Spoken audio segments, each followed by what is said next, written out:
Ja, herzlich willkommen zum zweiten Heavy Mental. Hier aus dem Metal-Keller bei mir im Pfarrhaus Niederbipp.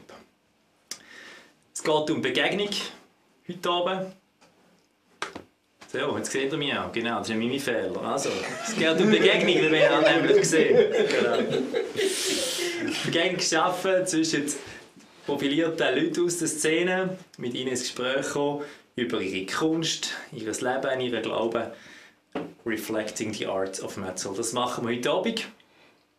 Und wie es um Begegnung geht, sind auch ihr gefragt. Ihr könnt eure Fragen stellen während dem Livestream. Ich blende euch gerade schon mal die Telefonnummer ein fürs WhatsApp, wo ihr die Fragen könnt spielen.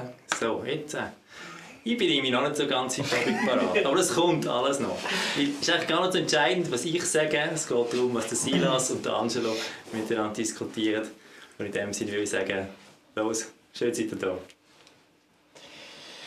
Ja, genau. Cool, bist du da? Danke. Angelo Nero, Joe. Salut. Wer bist du? Das ist die Frage, die wir zusammen besprechen heute. Und ich weiss ein paar Sachen von dir, wir sind uns auch schon begegnet. Und was ich weiss von dir ist, dass du Bücher schreibst. Und da bin ich sehr gespannt, was du uns zu erzählen hast. Die ersten Bücher, die du geschrieben hast, wenn ich es richtig verstanden habe, die sind so ein bisschen autobiografisch, wo du so ein bisschen von deinem Leben erzählst. Und du bist schon ein paar Mal in Medien auftaucht im Zusammenhang mit deiner Lebensgeschichte.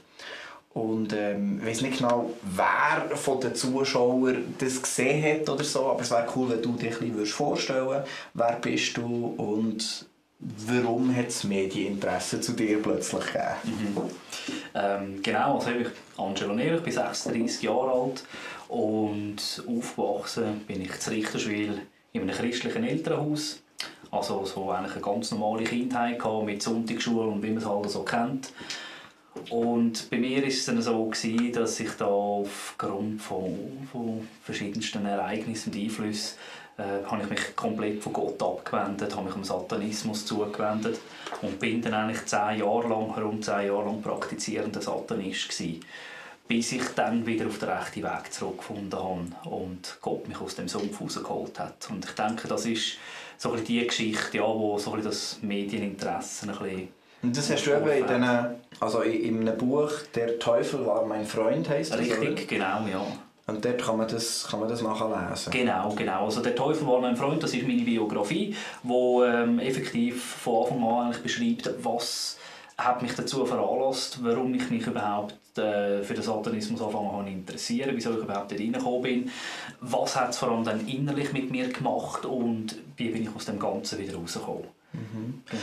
Was hast du das Gefühl, nur in ein paar wenigen Sätzen zusammengefasst, was ist so, ich meine, je weiter weg man solche Erlebnisse hat und zurückschaut, je einfacher erscheint es ja. Und man weiss vielleicht auch so ein bisschen, was ist wirklich der Grund, was ist wirklich der Antrieb gewesen. Was würdest du jetzt sagen, nach so langer Zeit, was ist der Hauptaspekt gewesen, der dich dort angezogen hat?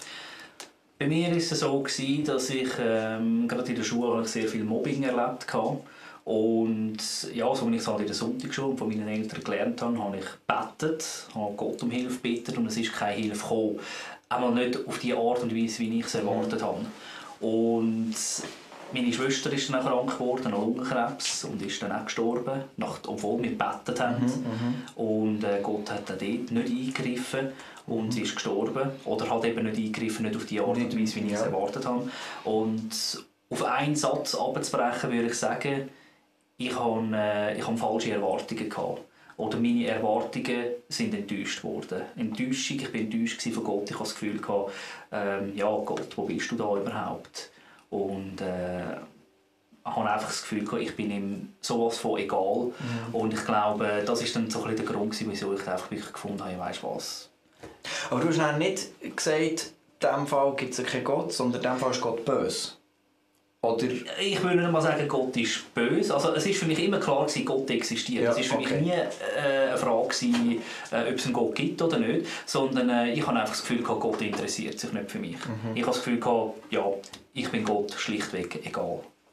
Und was war dann deine scheinbare Lösung auf das Problem gewesen? Dass ich mich dann einfach der anderen Seite zuwende. Ich habe gefunden, wenn Gott mir nicht helfen will, da ist schon einer, der bereit ist, mit mir einen Weg zu gehen. Und dann habe ich mich ganz bewusst an Satan gewendet und habe ihm auch wortwörtlich meine Seele verkauft. Also ein Akt aus Rebellion ein bisschen? Aus Rebellion, aus Enttäuschung und auch aus einer, man könnte jetzt sagen, aus einer gefährlichen Faszination heraus sicher auch.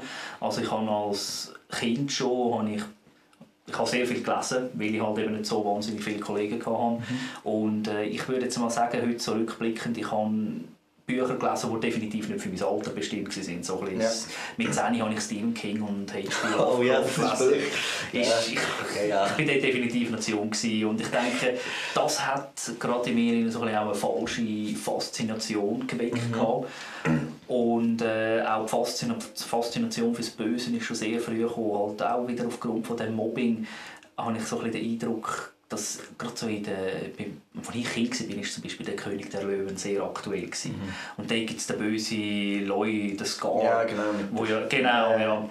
Und solche Figuren haben mich wahnsinnig fasziniert, weil die haben so eine Autorität ausgestrahlt, eine Kraft, eine Macht. Die haben sich genommen, was sie wollten, und keiner hat denen irgendwie rumkommen. Und das ist ein Stück weit das, was ich auch wollte. Ich wollte respektiert werden, ich wollte jemand sein.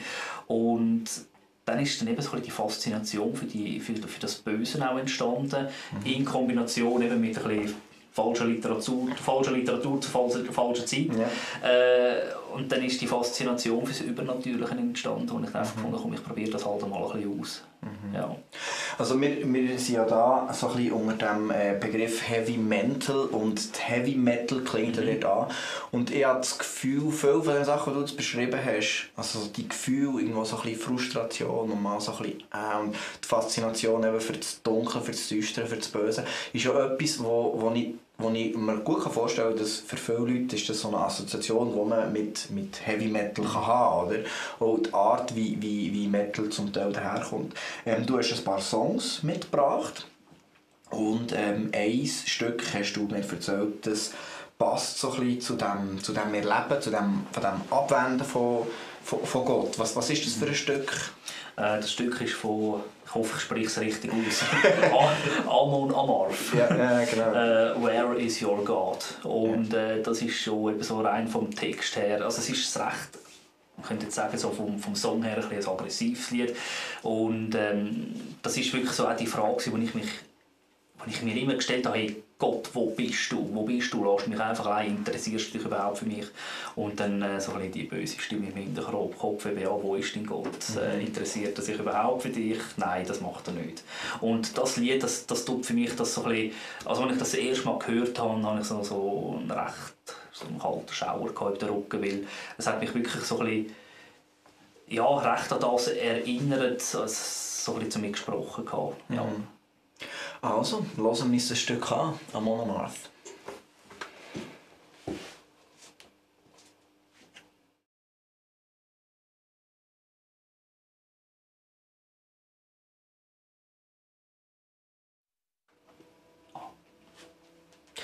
Ja, genau.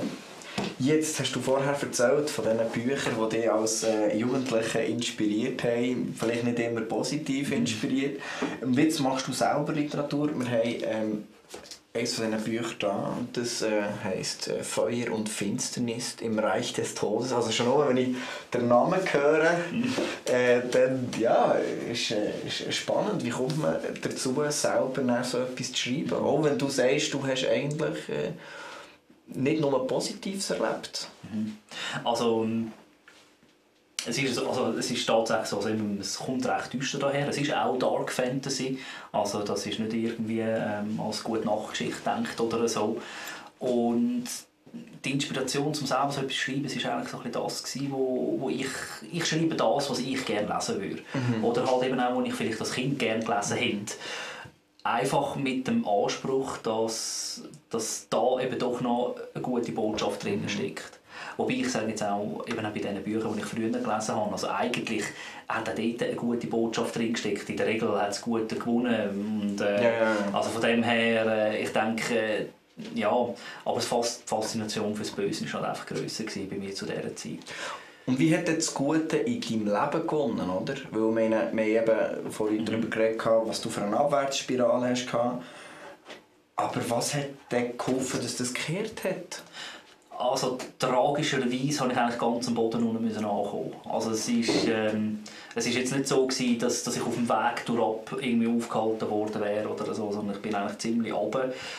Bis zu dem Zeitpunkt, wo ich mir selber das Leben nehmen wollte, weil ich einfach keinen Sinn mehr gesehen habe in meinem Leben, weil einfach alles nur noch negativ geprägt war. Nur noch Wut, Hass, Zorn, Vergeltungsdrang und einfach, es hat sich alles nur noch um das Negative gedreht. Und schlussendlich habe ich dann eben selber gemerkt, dass ich zu dem geworden bin, wo ich eigentlich nie sein wollte. Aber was dich fasziniert hat? Wo mich ein Stück weit fasziniert hat, ja, aber wo ich dann selber gemerkt habe, was aus mir geworden ist, hat es mich dann eigentlich schockiert. Und ich habe nicht gewusst, wie ich selber aus dem Seich rauskommen soll. Ich habe es versucht, ich habe all meine Ritualgegenstände, all meine Bücher und alles drum und dran verbrannt und habe gefunden, ja, ich höre jetzt einfach auf. Und das ist im ersten Moment ist das befreiend gewesen und ist das vielleicht auch okay gewesen. Nur das Problem war dann, ich habe etwas aufgegeben. Und es ist eine Lehre in mir entstanden. Ich habe etwas, das eigentlich mein Leben eben knapp 10 Jahre ausgemacht hat, habe ich einfach aufgegeben und das war weg.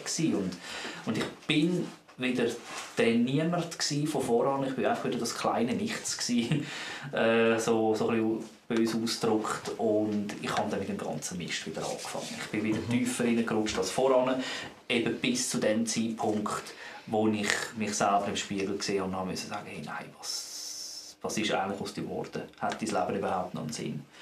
Und es ist eigentlich die Erkenntnis hat stattgefunden, als ich ein Ritual durchgeführt habe, bei einem Waldweiher, wo ich meinen besten Kollegen verfluchen wollte. Ich habe da so das Ritual vorbereitet mit all diesen Sachen.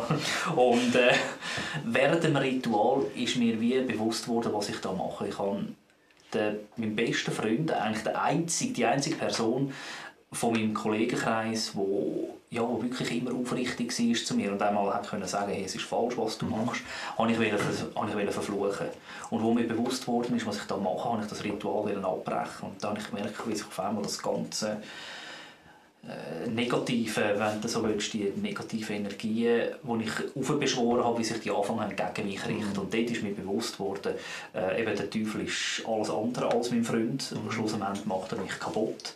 Und dort habe ich so eine Panik bekommen, so eine Angst, dass ich einfach all meine Sachen zusammengepackt habe und einfach vor dem davor rennen. Ja, aber wie hast du wirklich weg davon? Bist du wirklich weg davon? Ja. Und wie? Also wirklich weg davon war dann der Zeitpunkt, wo ich eben keinen Ausweg mehr gesehen habe und mich selber wollte das Leben nehmen. Ich bin auf einer Brücke gestanden, ich wollte von dieser Brücke runtergumpen. Mein Stolz war zu diesem Zeitpunkt zerbrochen, mein Lebenswillen, alles. Und dann ist wie so ein Gedanke gekommen in den Hinterkopf, wo ich mich zurückerinnert habe an irgendetwas, was ich vielleicht mal aus der Sonntagsschule gehört habe oder so. Von dem liebenden Gott, von dem Gott, der mir meine Sünden vergibt und von dem Gott, der mir ein neues Leben schenken kann. Und durch das, dass ich so am Boden unten war und halt eben auch mein Stolz zerbrochen war, konnte ich wie sagen, hey, weißt du was, kommt dann, ich probiere es jetzt einfach nochmal. Ich gebe eigentlich Gott eine Chance, obwohl es umgekehrt war. Er hat mir eine Chance gegeben. Er hat dir eine Chance gegeben. Ich bin dann wieder auf die Brücke gestiegen. Ich bin auf meine Knie gefallen und es war dunkel, es war kalt, es hat geregnet und ich habe in den Himmel geschrien und gesagt, Gott, wenn du da bist und noch irgendetwas mit meinem beschissenen Leben machen kannst, dann mach jetzt etwas, egal was, aber mach etwas. Und passiert ist nichts. Keine Stimme vom Himmel, kein Licht vom Himmel. Kein brennender Dornbusch. Nein, nichts, gar nichts, einfach nichts. Ja. Und ich habe gedacht, danke vielmals, das ist ja wieder mal typisch. Ja. Und es ist aber doch etwas in mir innen passiert, ich konnte wieder heimgehen. Ich konnte sagen, komm, weißt du was, ich schlafe jetzt einfach noch mal eine Nacht drüber. Und dann am nächsten Tag oder innerhalb der nächsten Woche ist dann etwas ins Rollen gekommen. Gott hat ein alter Schulkollege von mir, hat in mein Herz geredet, dass er mir anrufen soll. Ich habe von dem jahrelang nichts mehr gehört. Und der hat mich dann mitgeschleift in so ein christliches Lager, wo ich sehr, sehr widerwillig mitgegangen bin. Und dort hat dann eigentlich das Ganze angefangen, sich wieder ein bisschen kehren. Das ist so ein bisschen wie, dort ist der Samen gesät worden, wo ich ein neues Leben wieder anfangen konnte. Cool. Das Das ist, ich finde das immer wieder ermutigend, wie man Leute hört, die eben irgendwie das durchmachen wie du. Und ich glaube, es geht so vielen von uns so, dass wir einfach so lange probieren und überzeugt sind von etwas, bis wir es in die Wand fahren. Und dann ist der komische Moment, wo man denkt, jetzt ist eigentlich alles durch und dann plötzlich doch irgendwie Gott da ist und dann merkt man so wie, der wäre ja eigentlich die ganze Zeit da gewesen. Genau, das finde ich schon faszinierend. Wir haben ein weiteres Stück, das du mitgebracht hast. Was ist das für eins? Das ist von Powerwolf, Panic in the Pentagram. Und was sagt es für dich aus? Ja, das Lied ist effektiv, also wo ich das gehört habe, der Text, das ist eigentlich 1:1 das, was ich dort in dieser Nacht erlebt habe, an diesem Waldweiher, wo ich dann wie einfach eben gemerkt habe, hoppla, ich habe gar nichts im Griff, also eben die dunkle Macht, die ich da beschworen habe. Und ja, ich glaube, es ist mir dort ziemlich so gegangen, wie dieser Person von der gesungen wird in diesem Lied. Ja. Was ist denn, also bevor wir den Song hören, was ist denn das Versprechen gewesen, das du empfunden hast, das dir gegeben worden ist von diesen Mächten? Was ist das, was sie... Also, was ist auf der Werbung gestanden? Was ist der Slogan? ja, auf der Werbung. Ja. Genau. Auf der Werbung ist gestanden, du kommst Macht über. Ja. Oder zumindest du kannst dich wehren. Also, für mich war ja eigentlich das die Motivation gewesen. Ich habe mich wehren und ich bin nicht gross, ich bin nicht stark, ich habe keinen Kampfsport gemacht oder sonst irgendetwas. Und das war dann eigentlich meine Art und Weise gewesen, wie ich mich gewehrt habe. Wenn ich mich verarscht gefühlt habe oder so, dann habe ich irgendeinen Fluch ausgesprochen. Und das Interessante war eben wirklich, der Kollegenkreis, den ich um mich herum aufgebaut habe, die haben nicht unbedingt daran geglaubt, dass das echt ist, dass das funktioniert oder wie auch immer. Aber das Lustige war, sie haben doch immer gefunden, oh, man lässt ihn gescheiter in Ruhe, weil es könnte ja doch sein, dass es funktioniert. Okay.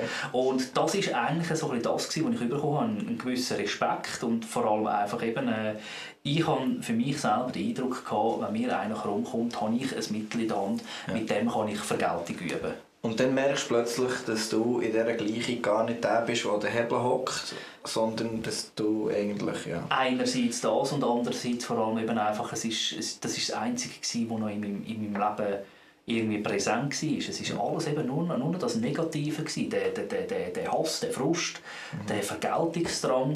Und ich sage jetzt mal, das sind alles Gefühle, die das Leben einfach nicht lebenswert machen. Also, wir hören den Song Panic in the Pentagram.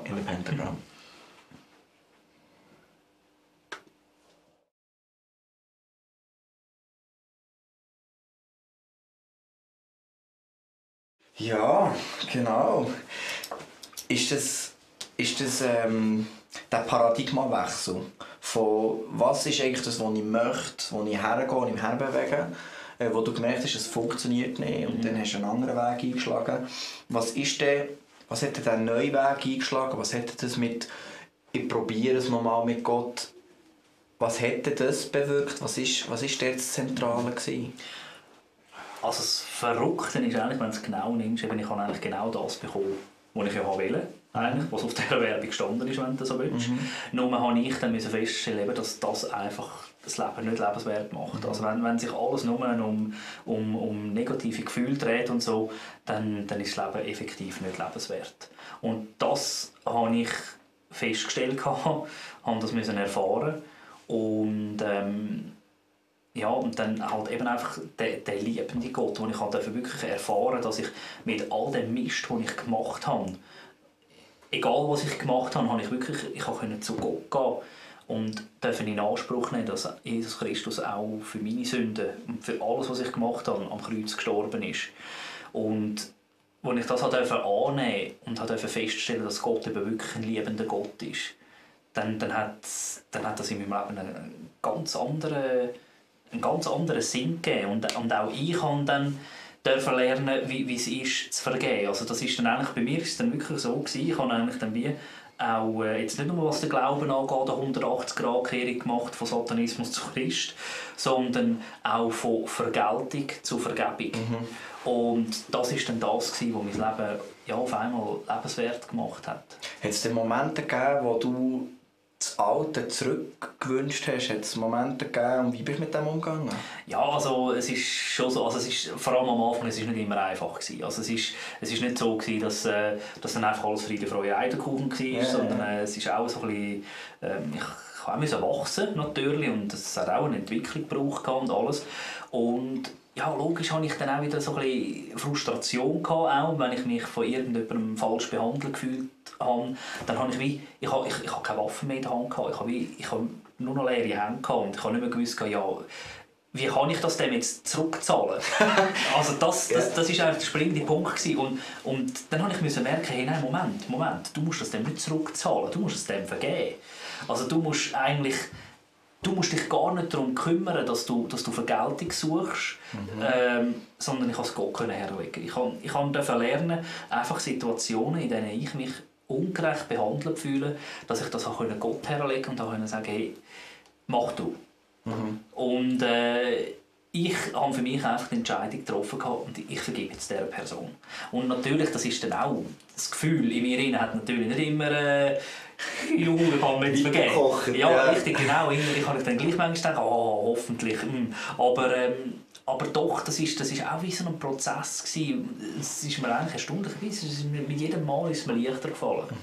Genau. Eben zu einem Gott, der berühmt dafür ist, dass er hingerichtet wird und sich nicht wehrt. Also ja, genau. Und vor allem eben auch, was bei mir ganz wichtig war, ist die Erkenntnis, wenn mir jetzt jemand etwas Schlechtes da hat und ich bin ihm nachtragend war, dann habe ich mich immer wieder zurückerinnern, was hat mir Gott eigentlich vergeben.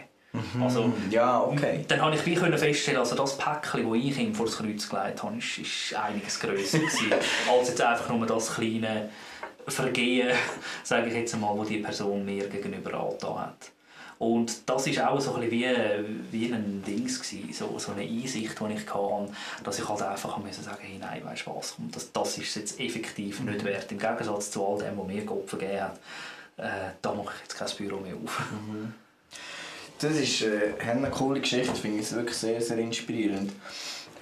Jetzt ist es so, das Buch hier, das sieht ja eigentlich immer noch düster aus. Das heisst ja immer noch Feuer und Finsternis und Tod. Und, wie kommt das? Wie kommt es nach dieser Abwärtsspirale und Aufwärtsspirale, die Themen, die sind immer noch da? Ja, die sind immer noch da, das ist so. Also ein Stück weit verpacke ich natürlich auch, ich sage jetzt mal so meine eigene Geschichte in die Geschichten hinein. Also, und ich denke, von dem her sind sie vielleicht tatsächlich auch ein bisschen geprägt von meiner Vergangenheit. Aber was auch ganz wichtig ist, sie sind vor allem auch geprägt von meiner Gegenwart und von meiner Erfahrung, die ich mit Gott gemacht habe. Und vor allem halt eben, dass Gott grösser ist. Und was ich einmal spannend finde, ist jetzt gerade auch meine Fantasy-Geschichten, ich liebe es, das Böse als gross und übermächtig darzustellen, sodass der Leser das Gefühl hat, das kann gar nicht gut kommen. Und dann aber eben doch zu zeigen, schlussendlich ist das Gute eben doch stärker. Weil so ist es mir selber auch vorgekommen, eben das Böse so ein bisschen, hey, wow, der hat Macht und der kommt alles über, was er will, aber schlussendlich ist er eigentlich ein armer Tropf.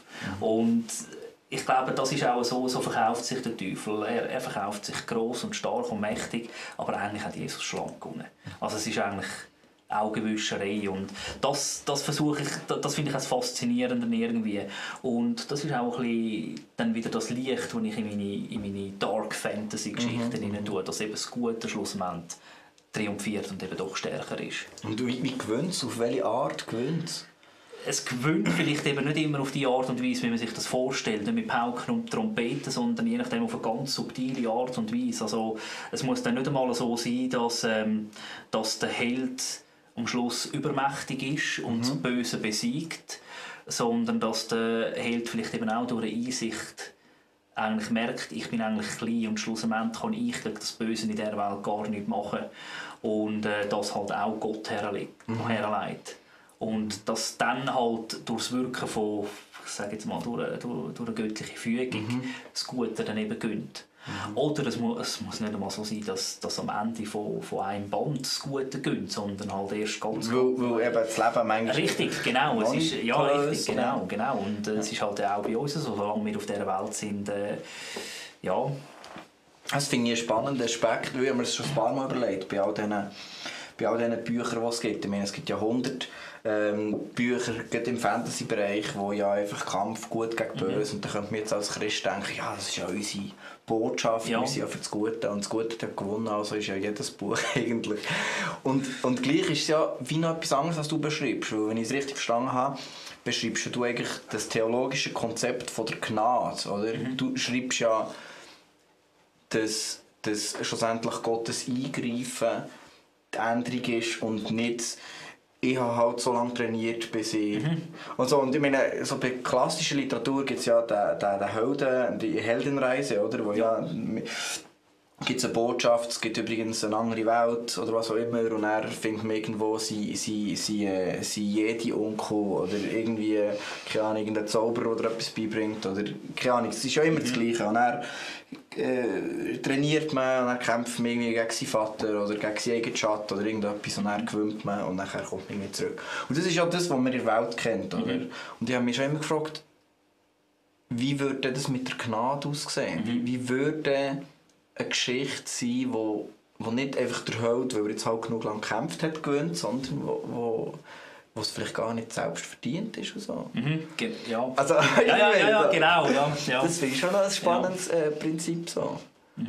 Was hast du das Gefühl theologisch? Gibt es auch noch andere Sachen, wo du sagst, das hat irgendwo, wenn du sagst, mein Leben mit Gott, was gibt es denn für Beispiele? Was hast du das Gefühl? Also etwas, was jetzt gerade ganz konkret jetzt in diesem Band drin ist zum Beispiel, ich werde oft angefragt, wenn ich jetzt so auf meine Geschichte erzähle, jetzt, egal in welchem Medium, bei Vorträgen oder so, dann werde ich oft angesprochen von Leuten, die dann sagen, ach, ich bin Christ, aber ich habe einen Fluch in meinem Leben und der macht alles kaputt. Und wie kann ich den Fluch brechen? Ja. Und das ist jetzt zum Beispiel auch so ein Thema, wo ich dann da so ein sehr, sehr bildhaft aufgreife und dann halt eigentlich, dass es gar nicht wir sind, die den Fluch brechen, sondern dass es schlussendlich Jesus ist, der den Fluch bereits schon gebrochen hat. Ja. Genau, das ist der springende Punkt. Also das ist meine Meinung, wenn ich Christ bin und in Gott lebe und in Jesus lebe, dann ist eigentlich alles, was mir passiert, und da dürfen wir uns auch nichts vormachen, auch uns können schlimme Sachen passieren. Aber ich sehe es jetzt eigentlich immer so, wie das muss durch Gottes Hand durch. In meinem Leben passiert nichts, was Gott nicht zulässt. Und ich vertraue einfach darauf, dass egal was in meinem Leben passiert, sei das Krankheit oder was auch immer, dass das auf irgendeine Art und Weise schon okay ist. Und dass ich mit dem immer zu Gott kommen kann und auch ihn da, dass er mich durch das durchträgt. Und eben gerade wenn es so um Flüche geht und so, dass wir uns einfach bewusst sein können, der Fluch hat in unserem Leben effektiv kein Anrecht, weil er ist bereits schon gebrochen.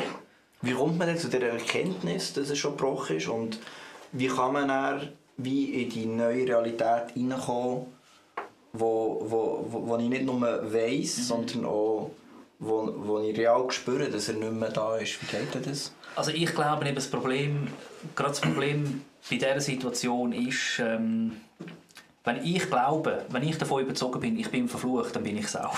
Ja gut, also, das ist self-fulfilling prophecy. Ja, genau. Also wenn ich jetzt das Gefühl habe, bei mir im Leben geht alles den Bach ab, weil ich verflucht bin, und es muss alles den Bach abgehen, weil ich ja verflucht bin. Das ist schlussendlich das, was dir passiert ist, oder? Richtig, genau. Ja. Aber wenn du schon am Morgen aufstehst mit dem Gedanken und dieser Voraussetzung, heute muss irgendetwas passieren, weil ich bin ja verflucht, dann kannst du aber sicher sein, dass irgendetwas passiert. Also ich sage eigentlich immer, auch da wieder Fluch oder auch Satan hat so viel Anrecht in meinem Leben, wie ich ihm zugestehe.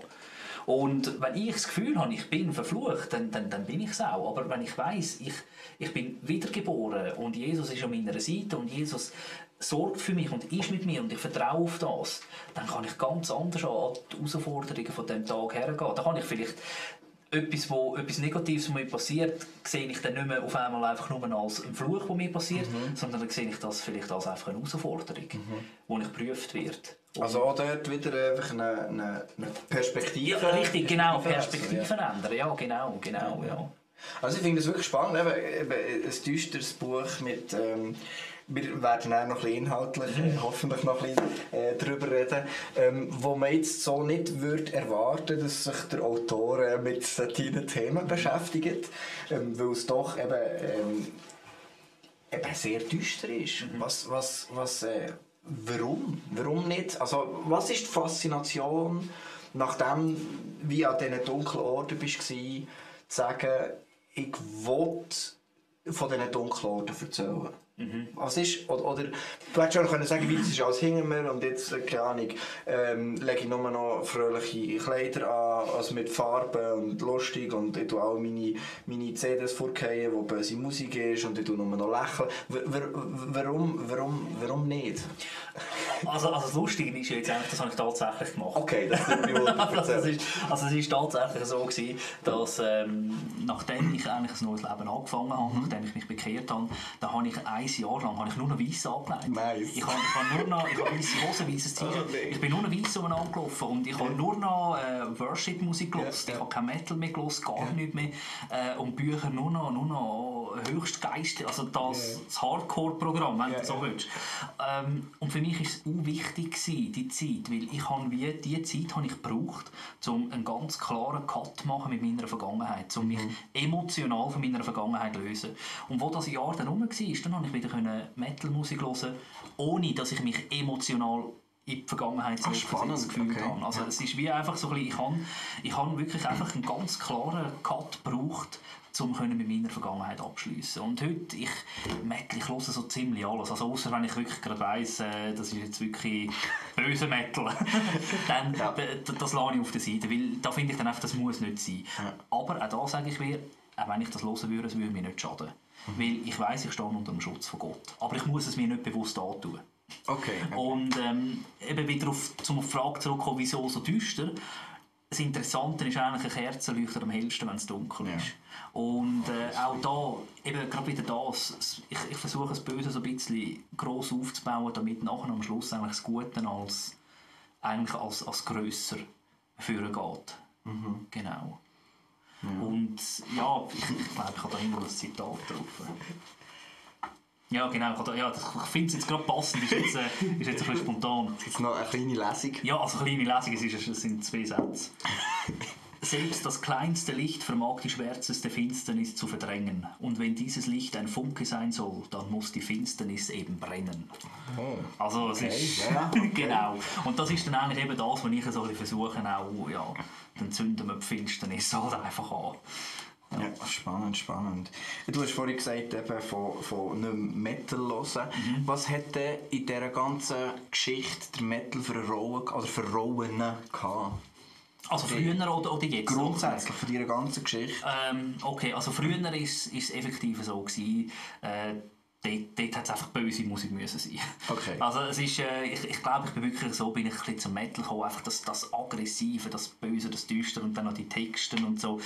Mit dem konnte ich mich einfach effektiv identifizieren. Und ich denke, das ist ja sicher ein bisschen der Grund gewesen, wieso ich das reingekommen bin, aber es hat mir auch gefallen, also die Musik hat mir gefallen. Und jetzt gerade heute, die Musik gefällt mir nach wie vor. Es hat Metal, das hat für mich einfach im Gegensatz zu... Ich muss jetzt dazu gerade sagen, ich höre alles. Also ich höre von Beethoven über Elvis Presley, Johnny Cash bis Metal. Ich höre wirklich alles. Aber Metal, das hat etwas, da kommt eine Energie über, da kommt eine Power über, die so in anderen Musikstilrichtungen nicht findest. Und das kann eben auch eine Kraft und eine Power sein, die im Metal, das muss nicht negativ sein, sondern ich empfinde das dann manchmal als sehr erfrischend und aufbauend. Einfach mal so ein bisschen harte, schnelle Musik, die mich dann emotional heben tut. Und viele haben das Gefühl, mit Metal, das kann ja nur negativ sein, das zieht die ab. Aber ich empfinde es eigentlich eher als andersrum, dass gerade die Power, die im Metal drin ist, dass mich das auflupft. Und da finde ich dann auch, man kann auch gut Worship machen mit Metal. Ja. Einfach mal so ein bisschen, Power Worship, nicht da... Ja. Genau. Ja. Aber das finde ich auch schön, eben die verschiedenen Klangfarben, die es gibt in den verschiedenen Musikstilen. Und also ich finde auch, der Metal hat so gewisse Schubladen, die er aufmachen kann und Register ziehen kann, die ich persönlich im Worship viel mal auch ein bisschen vermisse. So ein bisschen. Wenn wir denken, dann haben wir zum Teil irgendwie Musiker auf der Bühne und wir haben Anlagen und wir haben irgendwie wir hätten genug Strom, weißt du? Ja, genau, das Potenzial machen, aber irgendwie so, genau. Und dann einfach mal dort so ein bisschen die Register ziehen und vielleicht auch mal die Klangfarben vornehmen, wo eben so manchmal schon ein bisschen vergessen werden. Du hast vorhin beschrieben mit dem Licht und mit der Dunkelheit. Und da kommen mir zum Beispiel auch Psalmen in den Sinn, oder? Wenn es um Worship geht. Und Psalmen haben ja sehr oft so ein bisschen düstere Settings und Klagen und Unzufriedenheit in diesem Sinn und gleich immer noch das Hoffnungsvolle drin und so. Ich denke eben auch, gerade wenn du wieder auf Psalmen zurückgehst, das sind oftmals auch Situationen, wo der David ja eigentlich in einer Bedrängnis war. Also eben auch wieder manchmal selbstverschuldet. Genau, das sei jetzt dahingestellt, ja. Aber grundsätzlich eigentlich auch schon mal eben ein düsteres Setting, wenn du so willst, ein bedrückendes Setting, wo dann Gott erst richtig gross werden kann. Ja, genau, das durch die Spannung und genau. Ja, das ist dann die Lösung von Spannung noch mehr. Also das sehen wir ja eben in Literatur zuhauf. Ich meine, ein gutes Buch ist ja für die meisten Leute immer noch ein Indiz davon, dass es spannend ist. Also ich sage, genau, das ist wie eben noch eines der Hauptargumente, ein spannendes Buch gewesen. Und gleichzeitig, wenn wir unser Leben anschauen und unser Leben spannend ist, dann erlebe ich viele Leute, die dann sagen, der ist nicht so gut. Weil die Spannung und das Unklärt und eben das übermächtige Böse und so ist sehr, sehr unangenehm. Oder? Wir möchten in unserem Leben immer vorspulen, was schon gelöst ist. Und vielleicht hilft uns eben Kunst, Musik, Literatur, vielleicht auch uns eben mit dem Hier und Jetzt beschäftigen, was vielleicht eben noch nie aufgelöst ist. Du hast noch ein paar Songs mehr mitgebracht. Was hören wir als nächstes? Ich bin mir jetzt gar nicht sicher, was wir als nächstes was wollen wir? Wir können wählen. Können wir wählen? Also wenn es jetzt da gerade um die Literatur geht, oder eben wenn wir jetzt von Klangfarben vom Metal haben, dann denke ich, wäre Civil War wäre wahrscheinlich interessant mit Strike Hard, Strike Sure oder andersrum. Ja. Genau. Und warum hast du das Lied gewählt? Das ist für mich so ein bisschen eine Form von Metal, wo mir eben so gerade so vom Klang her, vom Sound her sehr gut gefällt und auch sehr inspirierend ist. Gerade wenn ich schreibe, das hat noch so ein bisschen einen epischen Touch irgendwo durch. Und, also du hörst während dem Schreiben? Nein, eigentlich nicht. Nein. Ja, also doch, das auch.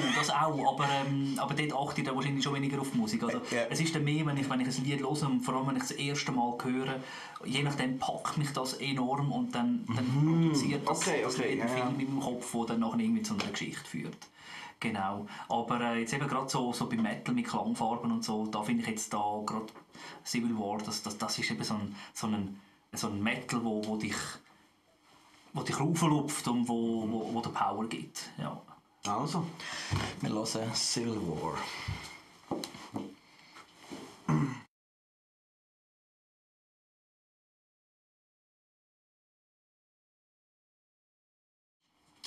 Genau. In deinen Büchern kommen ja ganz verschiedene Welten zusammen. Also, du hast schon darüber geredet, es gibt wie eine theologische Ebene dazu, also Sachen, die du erlebt hast und wo du irgendwie versuchst, als Prinzipien irgendwie einzufließen. Jetzt ist es so, wir haben uns schon vorher ein bisschen darüber unterhalten,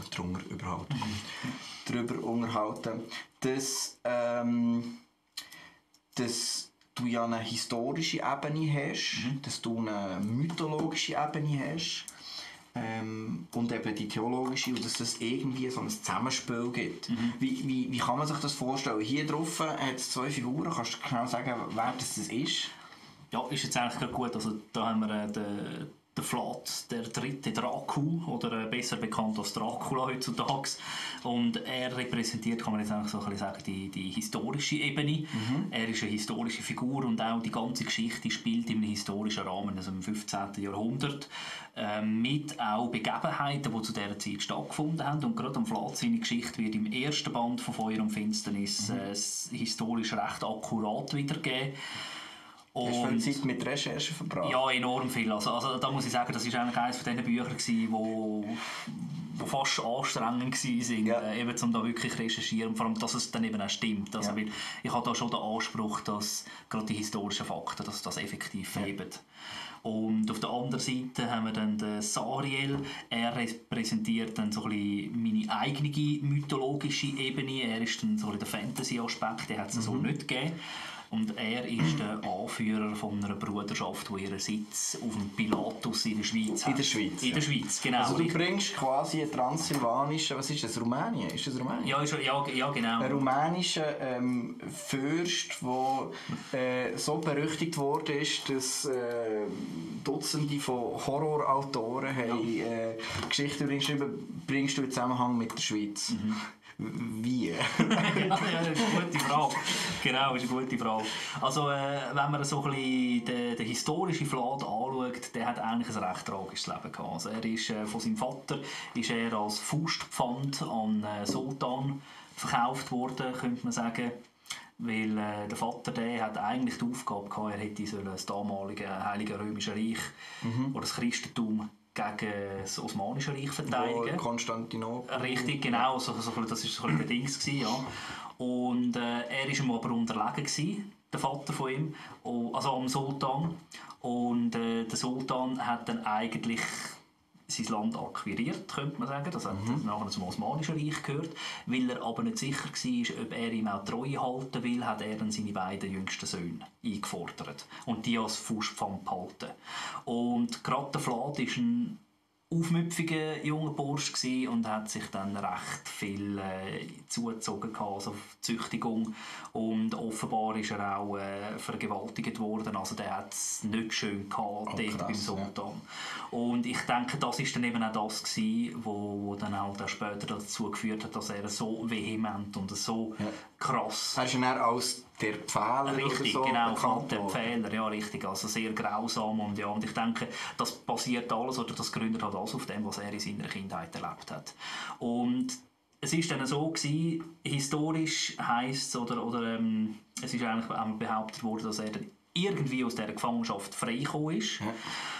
Wie genau freigelassen worden ist oder ob er hat flüchten oder so, das ist so ein bisschen unklar. Und dann ist nachher auch unklar, was so ein bisschen in den nächsten Jahren in seinem Leben passiert ist. Und du hast gefunden, richtig, das ganz ist genau. meine Lücke. Ganz genau. In meiner Geschichte, und das ist dann halt wirklich Fantasy, ist er in die Schweiz gekommen, oder besser gesagt, er ist befreit worden von dieser Bruderschaft vom Sarah ja, und okay. Und sie haben ihn in die Schweiz geholt und er ist dann Mitglied geworden in dieser Bruderschaft in der Schweiz und hat dann ein paar Jahre dort verbracht, bevor er dann wieder zurückgegangen ist auf Rumänien und dann halt eben seinen Kreuzzug gegen den osmanischen Sultan gestartet hat. Ach, krass, ja. Genau. Und du machst dann dort auch den Übergang irgendwo zu dieser Mythologie, die dann entstanden ist, nehme ich an. Weil meine, wenn mir eben der Name gehört Dracula oder so, dann kommt ja immer der Bram Stoker, Hollywood...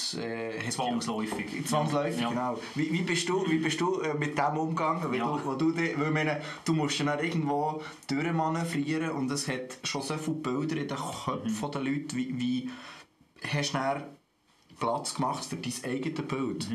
Also es ist so, ich habe dann auch, wie du sagst, eben, wenn man den Namen hört, dann hat man, wie gesagt, einfach die Bilder im Kopf. Und es ist dann sehr schwierig, wenn man dann da einfach dagegen etwas macht. Und ich habe da wie so ein bisschen eingelenkt und habe den Vampirismus auch aufgegriffen, aber auf meine ganz eigene Art und Weise. Also so, dass es in meine Mythologie hineinpasst. Und was dann aber auch wichtig ist, der Vlad ist dann ein Vampir und verfügt über gewisse vampirische Kräfte und alles drum und dran. Aber was mir dann auch wichtig ist, es hat dann doch Platz haben für die historischen Tatsachen. Also er ist dann doch auch eben der Fürst, der sein Land gegen den Sultan verteidigt hat und dann eigentlich gerade so seine militärischen Strategien und so, habe ich auch wieder 1:1 eigentlich aus den historischen Fakten übernommen. Also ich habe es eigentlich so ein bisschen miteinander vermischt. Genau. Ja, und hast in allem immer noch, wie du am Anfang erzählt hast, Sachen den Anspruch oder die Hoffnung, dass irgendetwas Positives von deinem Leben mit Absolut, Gott dort genau. irgendwie durch. Genau. Ja, das nach einem spannenden Cocktail. Und wer trinkt den? Ja, das ist, ja. Also es ist so, dass das vielleicht nicht unbedingt das Grossmütti ist, wo seinem Enkel irgendwie eine gute Nachtgeschichte erzählt oder so. Wenn man so Albträume hat. Genau, ja, wenn man möchte, dass er sicher nicht mehr schläft. Nein, also es ist jetzt, bei mir hat sich jetzt eigentlich gezeigt, es sind vor allem junge Erwachsene Erwachsene, wenn es jetzt so ein bisschen um den christlichen Kuchen geht, wenn du das so willst, die halt einfach Fantasy lesen wollen, die fasziniert sind von Fantasy und vielleicht Fantasy lesen wollen ohne schlechtes Gewissen. Also im Sinne von eben, dass eben doch noch ein bisschen etwas Geistliches mit überkommt. Ja. Und dann habe ich auch solche, die sich einfach auch allgemein so für Dark Fantasy interessieren. Und da bin ich dann auch, ja, also eben, ich habe so ein bisschen mein Hauptzielpublikum habe ich in Deutschland gefunden, am Wave Gothic Treffen. Was ist? Kannst du kurz beschreiben? Das WGT, das Wave Gothic Treffen, also das ist das grösste Treffen von der schwarzen Szene europaweit, wenn nicht sogar weltweit. Okay. Ich lehne mich jetzt da weit aus dem Fenster, sicher europaweit. Das ist in Leipzig, immer an Pfingsten, und dann trifft sich einfach die ganze schwarze Szene. Und schwarze Szene, das ist von Gothics über Okkultisten, Satanisten, Metalheads, also einfach alles, was irgendwie so in die Richtung ist, trifft sich dort. Und genau, vierte riesige Party über Pfingsten, könnte man so sagen. Und dort bist du mit deinen Büchern? Und dort bin ich mit meinen Büchern, genau. Also man muss natürlich auch noch sagen, es sind ja nicht alle Satanisten dort. Also, nein, das muss man, es ist ja ein bunter Mix. Richtig, ja. Ganz genau, da trifft man alles an. Ja. Und ich habe mir einfach auch gesagt, ich bin eigentlich das erste Mal bin ich dort mitgegangen mit Milan Klein. Er hat also ein Projekt, einen Verein, Grace and Truth, ein christlicher Verein, und die haben die Gothic-Bibel rausgebracht. Und er hat für sich so ein bisschen den Anspruch, er geht in dieser Szene, in der schwarzen Szene evangelisieren. Und ich bin das erste Mal bin ich dort einfach mitgegangen, weil er auch meine Geschichte cool gefunden hat, mit meiner Biografie. Und nachher bin ich dann nochmal allein gegangen mit meinen Büchern. Und auch dort, ja, ich versuche so ein bisschen einfach auch in diese Szene so ein bisschen das Licht reinzubringen. Aber halt einfach auf eine ganz unzwungene Art und Weise. Also wer zu mir an den Stand kommt, der wird nicht gerade mit einem Kreuz und mit einer Bibel erschlagen, sondern er sieht vor allem halt meine Fantasy-Auslage. Und das sind dann vor allem die Leute, die sich dann einfach für Dark Fantasy interessieren. Und dort kann ich dann eben auch so ein bisschen unterschwellig ja, hast du irgendein Beispiel, wo du kannst... Du hast vorhin schon ein paar Sachen angetönt, die du erlebt hast, wo du wie das Gefühl hast, das hat sich gelohnt, das ist der richtige Ort, das ist gut, dass sie das machen. Wo siehst du positive Auswirkungen? Wo siehst du, dass es funktioniert? Ja. Also jetzt gerade beim WGT ist eigentlich wirklich erstaunlich, genau dort erlebe ich Gott eigentlich am meisten. Also es sind zwei Erlebnisse, die ich dort hatte, wo ich wirklich sagen konnte, hey, wow, da hat jetzt Gott etwas bewirkt. Und das eine war, ich war ein Jahr, hatte den ersten Band von Feuer und Finsternis gehabt, so ein junger Mann hat sich den gekauft. Und dann ist er nächstes Jahr wiedergekommen und hat gesagt, er will den zweiten Teil. Und so ganz nebenbei, er sei jetzt Christ. und da wollte ich natürlich wissen, wie es dazu gekommen ist. Ja. Und ich habe einfach gewusst, ich habe ihm den ersten Teil verkauft und hat er natürlich schon gefragt, wow, das liegt jetzt an diesem Buch, oder? Aber es war nicht ganz so gewesen. Er hat zwar auch indirekt etwas damit zu tun gehabt, er hat dann Feuer und Finsternis gelesen und hat dann ein bisschen mehr über mich wissen. Und dann ist er über meine Biografie gestolpert und er hat sich dann online meine Biografie bestellt, das habe ich gar nicht realisiert, dass er das war. Und als er dann meine Biografie «Der Teufel war mein Freund» gelesen hat, dann hat er ein neues Leben anfangen. Also eigentlich so ein bisschen wie als kleiner Türöffner über Dark Fantasy. Ja. Und das hat mir dann auch gezeigt, dass eigentlich mein Konzept funktioniert. Und dass ich vielleicht einen ganz kleinen Samen sähe, aber Gott macht etwas daraus. Und das andere Erlebnis, das ich hatte, das auch sackstark war, da bin ich auch im WGT und da kommt so ein junger Mann laufen bei und der hat ein T-Shirt an mit dem Spruch drauf, God is busy, can I help you? Also Gott ist beschäftigt, kann ich dir helfen? Und dann so ein Teufel mit dem Telefonhörer in der Hand. Und da habe ich gedacht, jetzt muss ich einfach etwas sagen. Da habe ich ihn angesprochen und habe gesagt, hey, genau das habe ich im Fall auch mal geglaubt. Und dann hat er, was, wie meinst du jetzt das? Und dann ist er zu mir in den Stand gekommen und dann habe ich über 1 Stunde lang ihm von mir erzählen, von meinem Leben und was Gott dann gemacht hat. Und am Schluss, als ich fertig war, er hat gar nichts gesagt, er hat einfach das T-Shirt abgezogen, hat seinen Güsselkörper gerührt und ist davon gelaufen. Und leider weiss ich nicht, was heute geworden ist. Ich weiss wirklich nicht, was heute, aber ich habe einfach fest daran, dass etwas passiert ist. Genau, ja, genau. Ja, richtig cool, richtig cool. Ja, wir hören noch mal ein Stück. Was hören wir? Ich möchte nachher ein bisschen darüber reden, wie das du überhaupt schreibst, also wie der ganze Prozess geht. Dann hören wir doch mal ein inspirierendes Stück. Nehmen wir Sabaton. Sabaton, der Red Baron. Und was ist inspirierend daran? An diesem Lied finde ich extrem den Text inspirierend. Also aufgrund von diesem Lied habe ich dann eigentlich bereits schon angefangen, ein Buch zu schreiben. Leider liegt es jetzt irgendwo noch ein bisschen weg. Ich muss dann noch mal dran hocken. Ja. Aber das Lied ist effektiv, also das habe ich gehört. Und wenn man das Lied hört und den Text versteht und dem Text zuhört, also es geht um den Roten Baron im Ersten Weltkrieg. Das ist ein Flüger. Richtig, genau, ja. Das Fliegerass, ja. Und wenn man den Text einfach hört, eben da kommen zwangsläufig Bilder in den Kopf. Und das ist eigentlich so funktioniert mein Schreiben. Ich werde durch irgendetwas inspiriert, habe Bilder im Kopf und die Bilder bringe ich dann auf Papier. Also, hören wir Red Baron von Sabaton.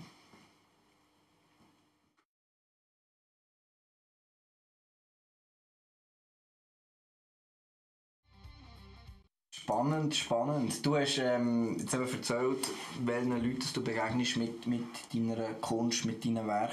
Du hast jetzt erzählt, vor allem so ein bisschen von außerhalb von der Kirche. Wie erlebst du es innerhalb von der Kirche?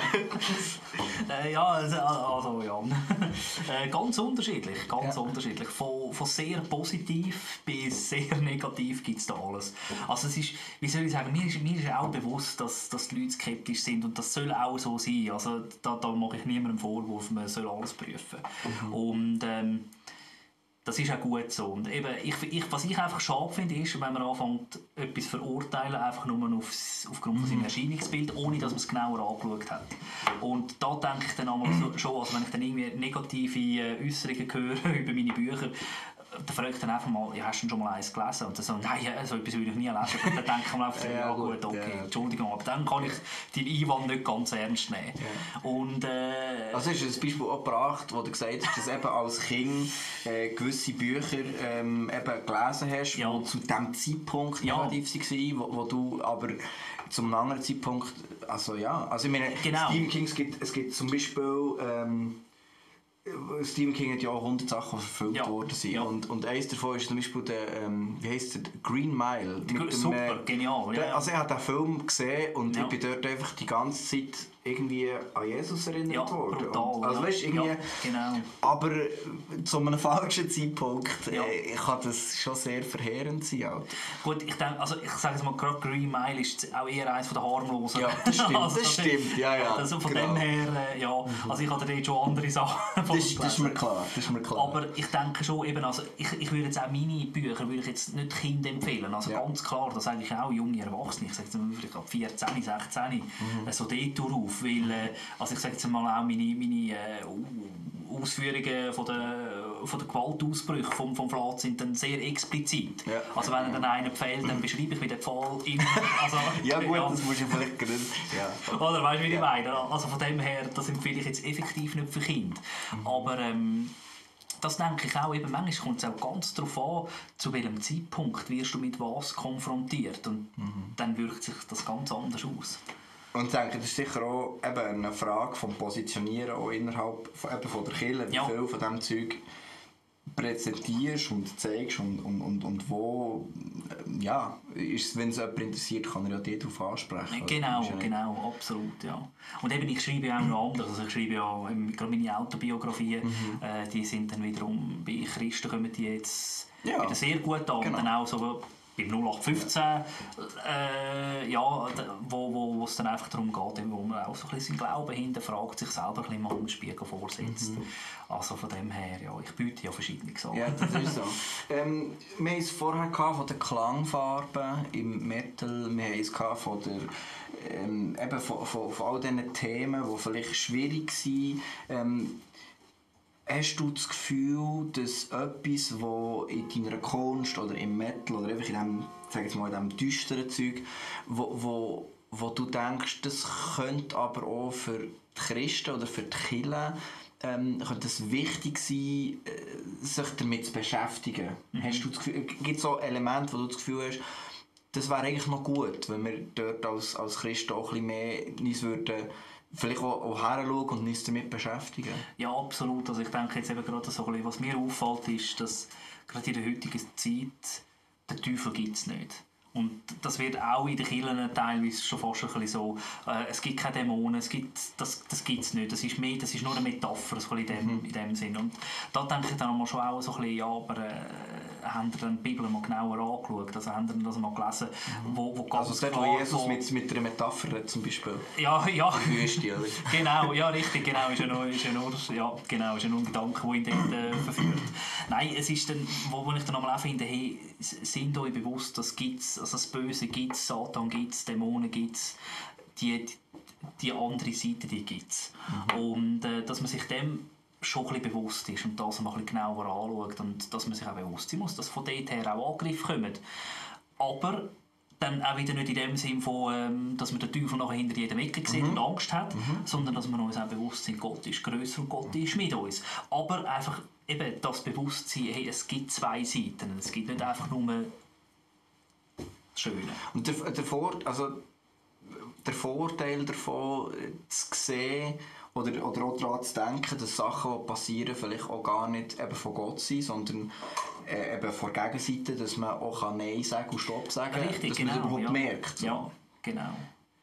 Ich finde es noch spannend, du hast eben beschrieben, in was für einem Boden du warst mit deiner Abwärtsspirale. Und ich erlebe ganz viele Christen auch innerhalb der Kirche, die das genau auch so haben können, aber sie brauchen nicht einmal Satanismus dazu. So. Also es reicht manchmal auch, wenn man die Bibel so liest und so versteht, dass man sich so auf das Negative fokussiert, dass man sich selber einsperrt. Also ich erlebe immer wieder Leute und ich kann mir gut vorstellen, dass eben sich mit der Schattenseite vom Leben zu beschäftigen auch helfen kann, dort auch so ein bisschen zu merken, einstoppen. Also ich kann mir gut vorstellen, dass die meisten, die dieses Buch lesen, der Teufel war mein Freund, vielleicht nicht in der gleichen Situation sind und doch glaube ich, dass sie trotzdem etwas daraus lernen können, weil Verhaltensmuster ja gleich da genau. sind. Oder? Das denke ich auch. Also ich habe letztes Jahr mit jemandem geredet, der war in einem ganz anderen Zeug drin, der ist drogenabhängig.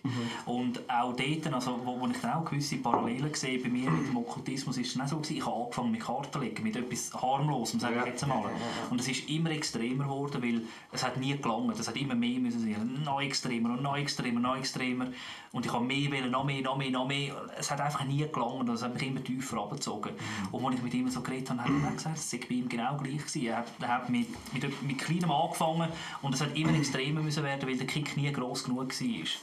Und ich denke, das ist schon so. Also eben, und das müssen nicht einmal die extremen Sachen sein, das können auch andere Sachen sein, aber es ist, ja, ich glaube, vor allem wichtig ist eben einfach auch das, dass wir dann ganz bewusst mit dem, was uns runterzieht, egal was das ist, dass wir ganz bewusst mit dem brechen und halt sagen, hey, und jetzt stopp, bis daher und fertig. Und für das ist es wichtig, dass man ja zugibt, dass es existiert. Richtig, genau, dass es falsch ist, ja, genau. Das ist etwas, was ich mir schon immer wieder frage, unter Christen und in Kirchen, wo oftmals der Druck nach, man muss alles im Griff haben und man darf keine Fehler haben und einfach so die moralische Erwartung, dass das oftmals eben zum Negativen führt, dass, wenn etwas nicht stimmt, dass das wie versteckt wird oder vertuscht. Ja. Und ich glaube, das geht eben Kunst, Bücher oder Musik, wo einem daran erinnert, dass das Leben vielleicht eben nicht immer Friede, Freude, Eierkuchen ist, dass das irgendwie helfen kann, dass man sich auch ein bisschen ertappt fühlt, vielleicht, dass man vielleicht merkt, Moment, das gibt da etwas von mir. Und das braucht irgendwie Heilung, oder? Genau. Also das ist dann genau eigentlich das, was ich in meiner zweiten Biografie «Schein und Heilig» so ein bisschen versuche zu thematisieren, eben, dass man sich als Christ mal ein bisschen auch einen Spiegel herhebt. Und eben «Schein und Heilig», ich habe bei mir festgestellt, wie viel ist einfach nur scheinheilig. Yeah. Und einfach eben mal ein bisschen genauer heranschauen und wie schnell zeigen wir mit dem Finger auf jemand anders, aber wir selber sind eigentlich die viel schlimmeren Sünder. Und, klar, ja. Das ist genau, ja.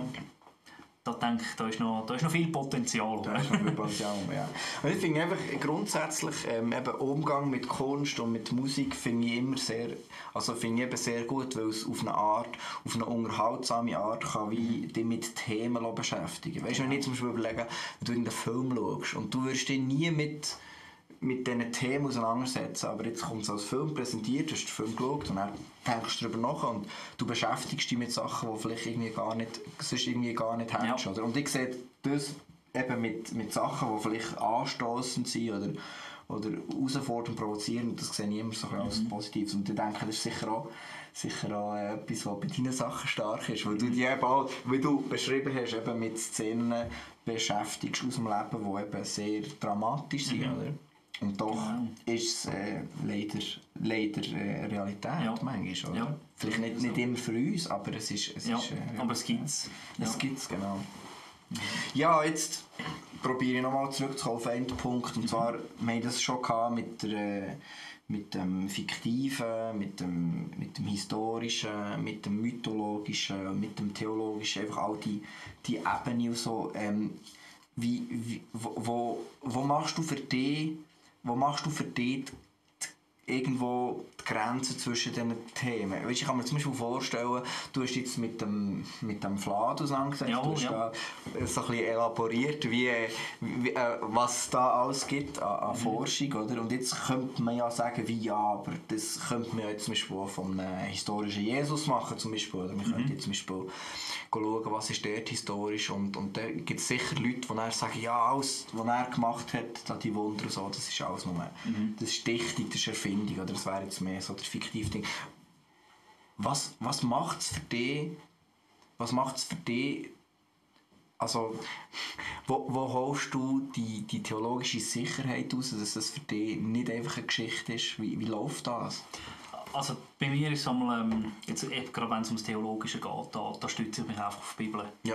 Und da habe ich dann eigentlich so ein bisschen, auch den Anspruch an mich, es ist wichtig, dass gerade wenn es um theologische Fragen geht, dass das nicht der biblischen Aussagen widerspricht. Ja. Und es ist eigentlich, man hat auch da natürlich einen gewissen Spielraum und alles drum und dran, aber es darf einfach nicht den biblischen Aussagen widersprechen. Also sogar das, was du sagst, das ist frei erfunden, hast du gleich den Anspruch, es muss dann gleich irgendwie richtig wahr oder irgendwie... Ja, also ja. Es darf zumindest eben nicht, also was könnte ich jetzt da für ein Beispiel bringen?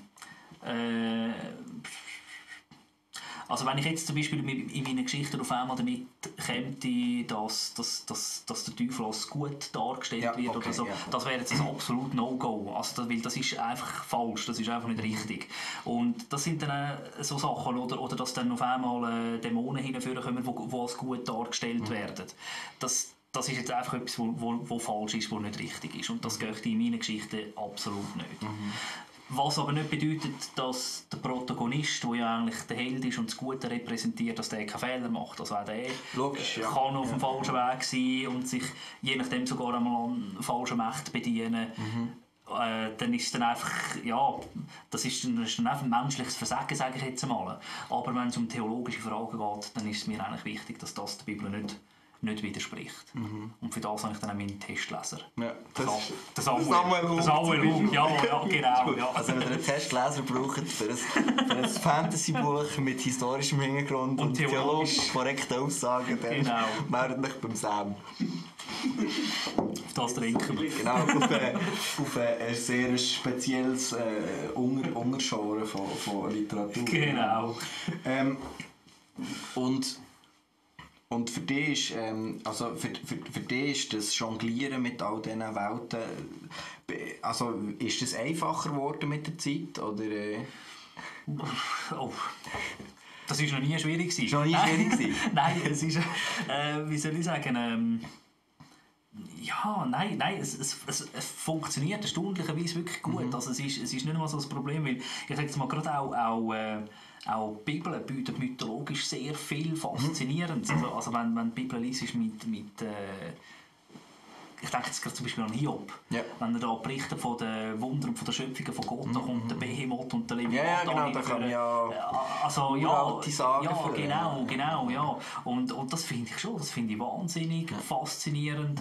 Und das ist dann auch so Sachen, die ich gerne mit reinbringe. Oder eins zum Beispiel auch, wo im Alten Testament angesprochen wird, die Verbindung von den Gottessöhnen, sprich Engel mit den Menschen, genau, Nephilim. Vor der Flut. Richtig, vor der Flut, genau, ja, wo gerade eigentlich in all meinen Geschichten eine wahnsinnige, wichtige Rolle spielen. Und das wird in der Bibel nur einmal so erwähnt, aber da lässt sich ein riesiges mythologisches Ding spielen drumherum.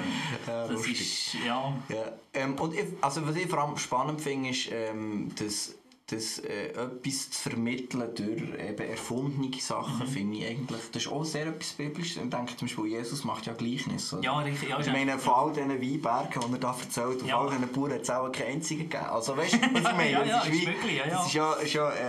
Er erzählt ja die Geschichte und dann gibt es Lohn, wenn man geht arbeiten auf dem Weinberg. So.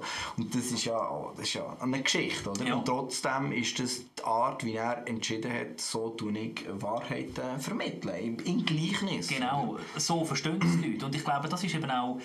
Ich stelle mir das so vor, wo Jesus das so erzählt hat, das sind ganz normale Menschen gewesen, die um ihn herumgehockt sind, keine Gelehrte und was auch immer. Und da hat er ihnen eine Geschichte erzählt mit einer Botschaft und auf eine Art und Weise, wie sie verstehen können. Und so sehe ich es manchmal bei meinen Geschichten auch. Ich kann mal das Gothic treffen, wo sich die schwarze Szene trifft. Und da kann ich ihnen durch Geschichten, die ihnen zusagen, die sie verstehen, kann ich ihnen etwas weitergeben. Ja. Und eben, wenn es fruchtet, umso besser. Und wenn nicht, dann sind sie immerhin gut unterhalten. Wenn du es so überlegst, der verlorene Sohn ist ja auch ein Gleichnis. Oder? Ist ja eigentlich auch eine Geschichte. Oder? Und das ist ja eine, die... Und doch so wahr. Genau, die so wahr ist. Oder? Und dann gibt es unsere Geschichten, die wir mit unserem Leben machen. Und wo du ja auch wie eine verlorene Sohn-Geschichte in deinem Leben hast. Und das, also ich finde das etwas Spannendes. Und cool. Ja, bevor wir dann irgendwann mal noch zu den Fragen aus dem Publikum kommen, würde ich gerne noch anschauen, wie du überhaupt schreibst. Ja. Wie schreibst du? Das ist auch noch etwas Spezielles, sage ich jetzt mal. Ich schreibe auch, aber nicht auf die gleiche Art. Okay. Du mal beschreiben, wie du schreibst. Also so wie es anfängt und... Genau, also eben jetzt erst kommt irgendwo mal die Idee, die Inspiration. Und eben bei mir ist es wirklich sehr oft so, gerade wenn ich Musik höre, dann fangen da Bilder rattern in meinem Kopf. Und das hat schon für manche Szenen in meinen Büchern gesorgt. Und wenn ich dann anfange zu schreiben, dann schreibe ich mit Federn und Tinten, also mit einer richtigen Kreienfeder und mit einem Tintenfässchen. Und dann habe ich da mein Notizbüchlein und dann schreibe ich dort rein von Hand. Und so funktioniert das. Und schreiben tue ich während dem Arbeiten. Also ich hocke nicht daheim und Tisch jetzt musst du schnell sagen, was du schaffst. Das ist ja auch mit dem Gefühl, genau. Du hockst irgendwie im Büro und machst nichts aus dem Schreiben. Nein, so funktioniert das nicht. Nein. Genau, also im Privaten bin ich Schiffführer auf der Zürichsee-Fähre. Ich bin Fährimann. Ja. Und dort ist es so, wenn du mit der Fähre du laden und dann fahrst du rüber und dann gibt es immer den Moment, wenn du dann angelegt hast auf der anderen Seite, dann muss das Schiff entladen und wieder neu beladen werden. Das sind etwa 5 Minuten. Und in diesen 5 Minuten hocke ich her und schreibe 2-3 Sätze. Und dann fahre ich wieder auf die andere Seite und dann habe ich wieder 5 Minuten Zeit, schreibe wieder 2-3 Sätze. Und eigentlich meine letzten 4 oder 5 Bücher sind so entstanden, auf der Fähre. Krass. Also, das ist faszinierend. Ja? Genau, und dann töckle ich das ab und genau. Dann wird es nicht digitalisiert. Richtig, ja. Und dann musst du nochmal überarbeiten. Ja, also eben genau, also es verhebt, meine Manuskripte sind schon sehr detailliert. Also das, was ich hast ja immer eine ganze Fährzeit zum Überlegen, wie die nächsten paar Sätze formulieren. Ganz genau. Und zu 3/4 verhebt das dann eigentlich etwa so mit dem, was noch im fertigen Buch ist. Aber es ist dann schon auch so, eben auch beim Abschreiben passiert dann nochmal einiges. Wird der Satz ein bisschen umgestellt oder was auch immer. Und dann habe ich mal alles aufgeschrieben und dann tue ich es dann selber auch nochmal überarbeiten und dann kommen jetzt meine Testleser rüber und dann wird es nochmal überarbeitet. Also ich habe das letzte Jahr wieder mal gesagt, also das Buch schreiben, das ist nicht ein Sprint, das ist ein Marathon. Ja, das vom ersten bis... Da musst du dranbleiben. Und dann kommt es so schön digital gedruckt, Auflagen. Was machst du? Machst du selber Druck, oder? Hast du keinen Verlag? Nein, genau, ich mache alles im Self-Publishing und ich mache mal so 100 bis 300 Auflagen plus minus. Ja. Und dann natürlich wieder nachbestellen, wenn es durch ist. Genau, wenn es durch ist, ja. Genau. Ja. Ja. Das klingt sehr spannend, inspirierend. He? Ja, was hast du denn das Gefühl, was ist denn die Existenz, es klingt so blöd, aber die Existenzberechtigung von deinen Werken? Was treibt dich an, nochmal eins zu schreiben und nochmal eins zu schreiben? Was hast du das Gefühl, was ist die Aufgabe von diesen Büchern? Ja, also das ist eigentlich eine sehr wichtige Frage, wo sich eigentlich jeder Schriftsteller stellen sollte, weil schlussendlich muss man begründen können, warum jemand das Buch lesen soll. Und wenn man das nicht kann, dann ja. Ja, es ist schwer, wenn du nicht daran glaubst, warum sollten die Leute Richtig, sich genau, interessieren? ja, genau. Nein, und also ich denke immer, also es ist wichtig, dass sich auch ein bisschen von der breiten Masse abhebt. Sonst nützt es nämlich nichts, dann kannst du irgendetwas anderes lesen. Und die Existenzberechtigung von meinen Büchern ist eigentlich, ich glaube schon, das ist halt einfach die Mischung. Das ist Dark Fantasy vermischt mit historischen Fakten, eben auch mit theologischen Sachen und dann jetzt gerade bei Feuer und Finsternis auch mit Schweizer Sagen, also es eben spielt zu einem Großteil in der Schweiz und ich glaube einfach, diese Mischung hat es so bis jetzt noch nicht gegeben. Und das kann jetzt lesen, wer sich für Schweizer Sagen interessiert, kann das lesen. Jemand, der sich für das Historische interessiert, kann das lesen. Jemand, der einfach Dark Fantasy will. Also ich glaube, von dem her biete ich da schon für ein recht breites Publikum etwas. Und ja, schlussendlich eben, warum ich weiterschreibe, es ist eine Leidenschaft und ich schreibe einfach das, was ich gerne lesen würde, schreibe ich. Es ist, ja, genau, das ist so ein bisschen der innere Antrieb. Was hast du irgendwelche Ziele oder Wünsche, in welche Richtung dass du möchtest gehen mit diesem Zeug? Oder? Also das Endziel von dem Ganzen ist, wenn man jetzt bei meinen Fantasy-Dingen anschaut, die laufen eigentlich alle in einer Serie Legatum Angelus Excubit. Genau, das steht da. Das ist das, genau, ja, das Vermächtnis der Wächterengel. Und das ist, ich sage jetzt mal, ich weiss nicht, ob ich das schaffe, das irgendwann mal herbringen, aber mein Ziel ist, dass ich eigentlich so ein bisschen die ganze Weltgeschichte ein Stück weit so in meine Fantasy-Romane verpacken. Und zwar von der Grundlegung von der Erde bis zur Endzeit. Und du hast jetzt schon welche Bereiche abgedeckt? Ja, es ist eben noch nicht so weit. Ich bin eben noch nicht so weit. Ja, aber du hast glaube, wenn ich es richtig verstanden habe, hast du ja schon du hast wie immer so Trilogien, richtig, oder? Genau, ja, es sind immer Trilogien, ja. Okay, und eine spielt, also das spielt alles jetzt zeitlich etwa am ähnlichen Ort? Nein, also das spielt im 15. Jahrhundert, so ein bisschen spätes Mittelalter. Ja.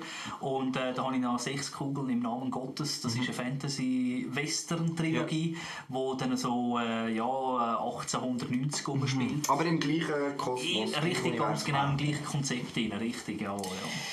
Cool, also wir hören uns den letzten, ich kann das sein, den letzten Song an. Ja, genau. Ja, und nachher reden wir schnell noch ein bisschen über die Metal Church. Und mit Metal Church seid dann auch ihr daheim gefragt für eure Fragen. Die sind gefragt für eure Fragen. Genau, was ist der letzte Song, den wir hören? Der letzte Song, der hat mich inspiriert zu 6 Kugeln im Namen Gottes, der Fantasy-Western. Das ist von Ghoultown, Walking Through the Desert with Crow, ja. Also, Ghoultown.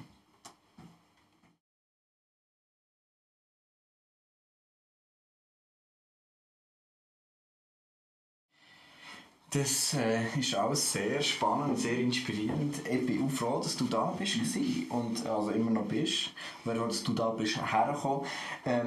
Ja, uns als Metal Church ist das so ein bisschen auf dem Herz, irgendwo ein bisschen einen Platz zu schaffen für all die Themen und Fragen und vor allem die Menschen, die Themen und Fragen ertragen. Wo es eben vielleicht gar nicht so Platz bekommen. Und dazu gehört halt eben so ein bisschen das Problematische, die Spannung, das Düstere, so ein bisschen der Umgang mit dem und doch irgendwie die Offenheit eben diesen Themen gegenüber, die in Metal-Musik wichtig sind. Und darum, ja, ich weiß nicht genau, wie das du die Metal Church so erlebst. Also es würde mich noch wundern, wie erlebst du das? Wie hast du das mitbekommen? Also ich habe es, als ich das erste Mal davon gehört habe, mal cool gefunden, dass es das überhaupt gibt. Das ist irgendwie auch so ein bisschen, ja eben, es ist so ein bisschen ein Nischen-Setting, sage ich jetzt einmal, gerade so im christlichen Kuchen. Und ich finde es vor allem cool, oder was mir da einfach auffällt, ist, eben, du kannst einfach kommen. Du kannst kommen mit, egal wie du aussiehst. Ganz in schwarz und mit Nieten und Nagel und anderen im Gesicht. Und es ist egal. Nein, es ist so eine Atmosphäre von der Offenheit und vom Willkommensein, wo ich manchmal ein bisschen in den Kirche vermisse. Wo ich manchmal so ein bisschen denke, du kommst in eine Kirche rein und eben, wenn du dann je nachdem ein bisschen danach aussiehst, dann dreht sich alle um und schauen dich schockiert an. Und das passiert da nicht. Warte darauf, dass endlich dein Leben Jesus gibst. Ja, und ja, wenn ja, du genau. erklärst, du hast es schon gemacht, Ja. ich bin nicht ganz sicher, ob der wirklich recht hat. Ja, genau. Bist du sicher? Bist du sicher? Ja. Ja. Du siehst offensichtlich noch nicht so Ja, aus. ganz genau. Ja. Du siehst noch nicht so befreit aus. Ja, ja genau das. Und das habe ich da schon sehr, sehr schön gefunden. Einfach ja, die Offenheit. Mhm. Was wünschst du? Was kannst du uns als Rückmeldung und als Tipp geben oder als Wunsch? Was hast du das Gefühl, wo dürfen wir noch wachsen? Was könnten wir vielleicht anders machen? Wie siehst du das? Ja, das wäre da wieder. Also ich staune, was da jetzt alles wieder auf die Beine gestellt haben. Auch eben wieder mit dem Heavy Metal und allem drum und dran. Also ich glaube jetzt gerade die Metal Church, die ist extrem am expandieren, habe ich jetzt so den Eindruck. Und ich wüsste nicht, was man da noch mehr machen will. Also ich finde das super, vielleicht ein bisschen mehr Präsenz auf Veranstaltungen, wobei auch dort sind wir ja mit dem wie nennen das? Also, wir sind ja Teil vom Ansprechbaren. Ansprechbar, genau, richtig, jawohl, ja. Und von dem her, ich glaube, wir sind auf einem mega guten Weg. Also, ja. Nein, ich finde das ist gut. ja. Das ist auch wirklich so ein bisschen unser Ziel. Ich meine, ganz viel von dem, was du irgendwie auch beschrieben hast, und von dem, ich meine, eine Frage ist ja sicher, wie findet man seinen Platz? Wie findet man seinen Platz irgendwo in der Gemeindelandschaft, wenn man mal so eine Abwärtsspirale gemacht hat? Oder? Ich meine, das ist für mich eine wichtige Frage, weil wir erleben viele Menschen, die schwierige Zeiten sind durchgegangen, Fehler gemacht haben, kommen zurück zu Gott, und es ist schwierig, sich diesen Platz wieder zu finden. Es ist so.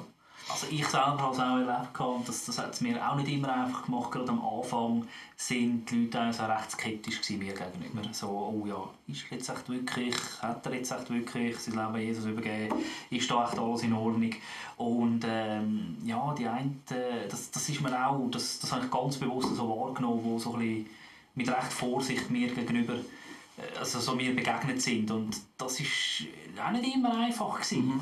Und handkehrum eben im Nachhinein, ich verstehe es, und ich glaube, es ist auch richtig. Ja. Also es ist, aber doch für mich in dieser Situation dort ist es nicht einfach gewesen. Und eben, du sagst, es auch gerade den Platz gefunden in der Gemeindelandschaft. In dieser Gemeindelandschaft haben wir so viele verschiedene Blümchen. Also, ich glaube, da gibt es für jeden irgendetwas. Da gibt es für jeden etwas. Ich glaube, wichtig ist einfach, dass man dann auch dort, man sucht sich seine Gemeinde, seine Kirche nicht einfach nach dem Gusto aus, in dem Sinne, ja, da gefällt es mir, da fühle ich mich wohl, da wird mir der Bauch gestreichelt, sondern schon auch ein bisschen sich überlegt, ist das auch richtig, was da übergebracht wird? Oder werde ich da auch ein Stück weit in meinem Glauben auch ein bisschen gefordert und gefördert? Also, ich muss nicht einfach nur in eine Kirche gehen, wo ich mich einfach nur grundsätzlich mal wohlfühle, sondern auch, wo ich merke, hey, mal doch, da findet dann ein geistlicher Reifeprozess statt. Ja, also ich finde das ja unbedingt. Ich habe das Gefühl, das ist auch die Schwierigkeit. Ich meine, als Metal Church sind wir ja irgendwo so gestartet als Szene Kirche, und dann könnte man ja denken, ja, die einzige Aufgabe ist einfach, Kirche zu sein auf Metal. Oder? Das könnte man ja meinen, aber das ist, glaube ich, einfach zu wenig weitgreifend. Weil eigentlich, eben, wie du sagst, wir wollen ja herausfinden, was wahr ist und was stimmt. Und wir wollen ja schauen, wie wir irgendwie im Glauben wachsen können. Und ich glaube, das ist auch noch eine Schwierigkeit, weil eben in der heutigen Zeit, es gibt wenige Leute, die wirklich wo ich das Gefühl habe, die sich wirklich wagen, sich als Person voll nicht mit reinzugeben. Ja. Ich meine, wir als kreative Leute, wir kennen das noch eher, habe ich das Gefühl. Weißt, ich meine, wenn du ein Buch schreibst und so, du weißt, wie das ist, wie man sich reingeht, oder? Und ich erlebe immer viele Christen, die sehr Angst haben davor, weißt, sich reinzugeben und ihre Meinung zu sagen oder ihre Meinung zu hinterfragen oder einfach wie Teil sind im Leben. Und ich wünsche mir eigentlich viel mehr, dass viel mehr Gemeinden eben wie den Fokus setzen auf eben so wie du gesagt hast, irgendwie, wie kann ich gefördert werden? Das finde ich Gut, ich glaube eben auch, es ist auch wichtig, dass sich das halt eben auch die Leute selber auch, ich glaube, das liegt an jedem Einzelnen von uns, also das ist ja nicht unbedingt nur die Aufgabe von der Gemeinde oder von der Kirche oder vom Pastor, sondern da muss sich jeder selber ein bisschen sicher. Und es ist schon so, also ich habe manchmal auch gedacht, so ein bisschen wie eben salopp gesagt, die Metal Church auch so ein bisschen als Auffangbecken für die aus dieser Szene, wo jetzt vielleicht in einer anderen Kirche so keinen Platz hätte, aus welchem Grund auch immer, oder? Aber ich glaube, auch dann ist wichtig, dass du nicht einfach das Gefühl hast, da hört es auf, sondern dass du dann selber an dich selber Anspruch stellst und jetzt mache ich noch mal einen Schritt weiter, jetzt tue ich noch ein bisschen mehr nachforschen, ich vertiefe mich in das Thema, das ich gehört habe, aber ich glaube, das ist jetzt nicht etwas, das liegt einfach an der Metal Church, sondern das ist überall so. Wie viel, das gesehen, ja. Also, mir fällt einfach auf, viele Christen sind einfach nur noch Konsumenten. Ich sitze am Sonntagmorgen in die Kirche rein, ich ziehe mir eine Predigt rein und dann habe ich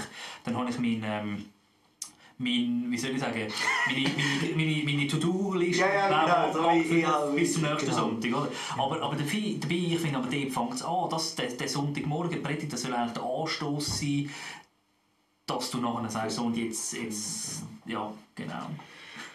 Ja, cool. Ja, ich habe das Gefühl, wir sind mit meinen Fragen durch. Und dann sind wir gespannt auf die Fragen, die aus dem Chat kommen. Ja. Und wir schauen, ob du die kannst beantworten so auf die spontane. Mal. Ja, wir haben tatsächlich ein paar Fragen reingekommen, das ist sehr cool. Weil die eine haben wir schon beantwortet. Der Dino Schömer zum Beispiel schreibt, erlebst du Kritik zu deinem Auftritt von christlicher Seite? Und die Frage ist eigentlich schon beantwortet, aber die ist gekommen. Und kurz darauf hast du sie beantwortet, das hat perfekt gepasst. Genau. Ich würde gerne nochmal zur Kunst zurückgehen. Die Cora sagt ja, sie inspiriere den Metal zum Malen. Und so die Frage, ja, wie wichtig ist denn dir eigentlich so das Cover-Artwork, das Erscheinungsbild so von dem, was du schreibst? Ja, ich würde gerne Ihre Bilder sehen. Das ist mir jetzt so gerade durch den Kopf gegangen. Ja, nein, das Cover-Outwork, ja, mal doch, ich glaube, das ist schon wichtig. Vor allem, weil es ein Stück weit ja auch ein Blickfang sein. Das können wir noch ein ja, Schleichwert ja, deine Frau machen. Genau. Also kurz gesagt, meine Frau macht meine Covers. Genau. Sie ist da künstlerisch tätig. Und ja, es ist schon so. Also ein Buch, das einfach noch nichts aussieht, da der Inhalt noch so Bombe sein, das verkauft sich schlecht. Von dem her ist Coverarbeit schon auch noch wichtig. Das ist analog zur Musik, ja, oder? Ja, ich denke, ein Album, das genau. so ein bisschen nach nichts aussieht, ist, glaube ich, schwierig, dass man es lernt. Ja gut, und Hankerum muss man dann gleich wieder sagen, das gibt es dann eben auch wieder. Ja. Aber dann brauchst du dann jemanden, der dir darauf aufläuft. Das ist es so, ja, richtig, genau. Also du musst bereits schon gewisse Dinge haben, dass das funktioniert, das ist so, ja. Ja, genau. Haben die das gemacht, alles schwarz, oder was? Also Metallica hat doch ein Album, das pechschwarz ist und wenn du aber ganz genau herschaust, siehst du eine Schlange schimmern. Okay. Wie hat das Album geheißen? Black? Schon Black, okay. Obviously. Es ist einfach Metallica, der Black Album hat man nicht gesagt, aber es hat keinen Titel gehabt. Okay, ja, genau. Noch besser, das Ja, hat keinen Titel. Perfekt. Viel Spaß beim Suchen in der Library, gell? Genau. Aber es hätte sie sich können leisten, was die kommerziell hoch, also die grössten Erfolg, die kann nachher mit so, der hätte ich das können machen. Genau, ich denke, das setzt dann das wie voraus. Wenn das ihr erstes Album gewesen wäre, dann wäre es Metallica nicht geworden. Ja, genau. Frage echt beantwortet. Ich glaube schon. Ja, ich glaube schon. Und ich finde auch, also seit deine Frau Cover macht, haben deine Bücher auch definitiv noch mal gewonnen. Ästhetisch, das ist definitiv positiv. Ich würde dir das sagen. Nein, sie schaut dir zu. Genau. Ja, wir haben andere Fragen, die bei der mehr so in der Frage geht zu deinem Glauben und zu deinem Leben auch als Christ.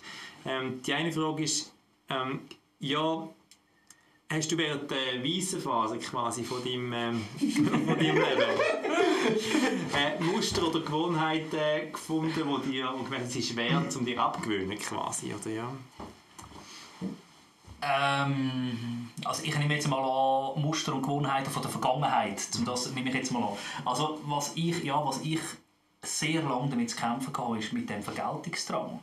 Das ist etwas, mit dem habe ich enorm lange zu kämpfen gehabt, dass ich das auch ablegen konnte, ich glaube, das war etwas, das habe ich effektiv reinwachsen, einfach lernen, hey, nein, jetzt, du musst dem das nicht zurückzahlen, du musst das jetzt dem nicht wollen zurückgeben, sondern du musst da jetzt einen anderen Weg gehen. Und das ist schon auch etwas, wo mich noch lang verfolgt hat. Und ich muss auch ehrlich sagen, manchmal auch heute noch, je nachdem, wenn etwas passiert, muss ich doch mal schnell schlucken, nicht einfach gerade Retour geben. Aber ich weiss nicht, ich glaube, das ist normal. Das ist ein Stück weit sicher normal. Vielleicht ist es bei mir in dieser Zeit noch mal ein bisschen... Das ist auch brutal, wenn du es eben wortwörtlich ritualisiert hast. Ja, logisch. Das ist natürlich schwierig, das abzugewöhnen, oder? Also das ist wirklich etwas, mit dem habe ich lange zu kämpfen gehabt. Und es ist dann eigentlich Es ist mir dann eigentlich erst wirklich richtig bewusst worden, dass das etwas ist, das ich wirklich angehen muss, wo ich mir das Vaterunser mal angeschaut habe. Also ich mit dem Vergehen, gell? Richtig, so wie wir. Ja, nein, nicht einmal das. Ja. Also das Verrückte finde ich ja eigentlich, wenn wir das Vaterunser lesen, dann lesen wir einfach das Vaterunser, eben das, was wir halt kennen. Aber da hat es dann dort nach dem Vaterunser auch nochmal 2, 3 Verse. Ja. Und die haben mir die Augen geöffnet. Nämlich dort heisst es, wenn wir nicht vergeben, kann uns Gott auch nicht vergeben. Und das ist mir böse eingefahren. Dort ist mir bewusst worden, hey, nein, wenn ich nicht vergebe, dann, ja. Also einfach die Bereitschaft, die muss rum sein, ein Stück weit. Ja, und das hat mir dann so ein bisschen wie die Augen geöffnet, wo ich gefunden habe, hey, mal, das ist wirklich etwas, was ich angehen muss, was ich lernen muss. Ja. Ja, von dort aus, ich bitte als Cora fragt, nein, ist ja gehört, dann wachst du beim Glauben als Christ nicht automatisch dazu, dass man sich nach dem sehnt. Mal absolut, ja, das würde ich auch sagen. Also das ist ja das, was ich vorher gesagt habe, eben nicht stehen bleiben, sondern man muss weitergehen. Und ich glaube, das ist effektiv, das muss dazugehören, ja. Nur ist vielleicht bei mir dort in dieser Zeit halt einfach, das sind halt vielleicht einfach gerade so ein bisschen schwerere Brocken gewesen, wo man mit dem Vorschlaghammer dahinter müssen gehen, um da mal etwas aufzubrechen, dass es überhaupt weitergehen kann. Aber das ist schon so, also Wachstum und Entwicklung, das ist in allem so, ja, das muss immer weitergehen. Ja.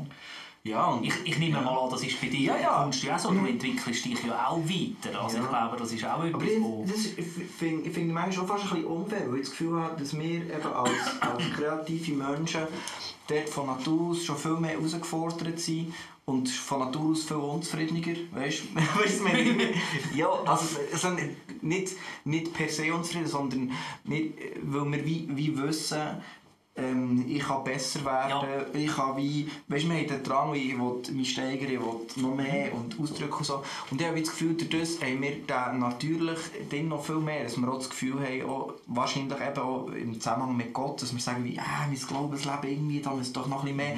So, aber ich kenne noch ganz viele Menschen, die das nicht so stark haben, die eher lethargisch sind und einfach sagen, wie, ja nein, aber ich meine, ist ja alles gut und ich meine, Jesus ist ja nicht gestorben und so. Aber das ist für mich schwierig zu machen, aber ich weiss, das ist für unterschiedliche Leute ganz unterschiedlich. Ja, nein, aber ich glaube eben gerade so das Stehenbleiben, ich glaube, das ist nicht gut. Also, nein, glaube, das ist klar nicht gut. Das ist wirklich, ich glaube, das ist wirklich, und vor allem auch, ich glaube, schlussendlich, eben gerade als Christen müssen wir vorwärts gehen und das ist auch etwas, wo solange wir da sind, wir haben immer Potenzial, zum besser werden, zum uns entwickeln. Also bis zu unserem Ende werden wir nie perfekt sein. Ja, aber einfach sich Zeit nehmen, in die Tiefe zu wachsen, vor der Beziehung zu Gott zum Beispiel, das finde ich auch etwas Wichtiges, wo ich so oft ein Schlüssel davon sehe, ist, dass sich selber zu hinterfragen für viele ein Problem ist, dass sie wie sagen, wie, ich habe Angst schon nur zu denken, ich könnte mich ja irren. So. Also weißt du, ich meine, so Angst vor Zweifel. Und dann denke ich, wie, ist dann auch schwierig, irgendwie eben sich zu verändern, weil man ja Angst hat, ich will nicht herausfinden, dass ich bis jetzt falsch gemacht. Genau, ja. Und das finde ich etwas, was in deiner Geschichte inspirierend ist, oder? Weil du hast ja ab einem bestimmten Zeitpunkt gemerkt, alles, was ich bis jetzt gemacht habe, ist falsch. Ja. Und das ist ja etwas Positives. Also weißt du, zu erkennen, dass du einen Fehler gemacht hast, ist ja etwas Positives. Absolut. Nein, bei mir, wobei damals, ganz ehrlich sagen, bei mir ist es vielleicht ein bisschen anders gewesen, weil mir ist absolut bewusst gewesen, dass es falsch ist. Ja. Nein, also ich habe mich ja ganz bewusst, habe ich mich eigentlich auf das Böse eingeladen. Es ist mir absolut bewusst gewesen, dass das eigentlich der falsche Weg ist. Nur habe ich das Gefühl gehabt, dass die bewusste Entscheidung dahin nachgehinkt ist. Ja, nein, ich habe einfach das Gefühl gehabt, durch das komme ich schon an mein Ziel. Das nimmst du einfach in Kauf. Das nehme ich einfach in Kauf, richtig, ganz genau. Ja, ganz aber eben, das meine ich, der Moment, wo du dann merkst, nein, das war eine falsche Entscheidung, das ist ja wichtig. Das ist absolut wichtig. Und ich habe das Gefühl, also, dass gleich man halt Angst hat vor diesem Gefühl, weißt, zuzugeben, ich habe falsch gemacht. Genau. So. Und dabei ist es ein wesentlicher Punkt zum Vorwärts zu kommen. Das ist so. Also, das ja auch bei deinen Figuren mal kurz angetönt, dass der Protagonist ja auch einen Fehler machen kann und sich mit falschem Zeug verbinden und dann irgendwann muss realisieren, ist vielleicht doch nicht so. Genau. Ja, oder auch eben Situationen, wo er effektiv nicht so handelt, wie ein Held handeln sollte. Also es ist, genau. Ja, ich habe noch 2 Fragen. Gibt es euch miteinander so? Ich glaube, es ist der von der Zeit her der gute, wenn wir langsam mal ans Ende kommen. Aber ich glaube, sind beide Aspekte wichtig. Die eine Frage ist so, wie manifestieren sich dämonische Mächte an oder in einem Menschen? Oder wo ist das Böse am ehesten sichtbar? Und wie erklärt man einem Christ oder Menschen, die noch nie Erfahrungen gemacht haben eben mit so bösen Mächten, das Ganze? Das ist so die eine Frage. Also wie zeigt, oder was hast du, wie siehst du das? Was hast du für Erfahrungen gemacht? Und aber die andere Frage, so ein bisschen, du hast ja gesagt, eben, es hat eigentlich letztlich gar keine Macht. Hast du schon mal erlebt, dass eben deine Flüche, zum Beispiel Christen gegenüber, eben wirkungslos waren? Hätte ich das irgendwie ins Nachdenken gebracht? So die 2 Aspekte möchte ich da aus diesen 2 Fragen jetzt dir noch mitgeben. Okay. Ich gehe mal auf die zweite Frage ein. Dort habe ich 2 Beispiele. Und zwar das eine ist, wo ich wirklich gemerkt habe, dass ich auf dem Holzweg bin, wo ich es mir aber noch nicht zugeben wollte. Das war eine Situation, wo meine Eltern so langsam herausgefunden haben, was ich mache. Ich habe dort immer noch bei meinen Eltern gewohnt. Und meine Mutter hat mir dann dort mal gesagt, schau, du darfst bei uns wohnen. Obwohl sie eigentlich von der Gemeinde aufgefordert worden sind, mich vor die Tür zu stellen. Okay.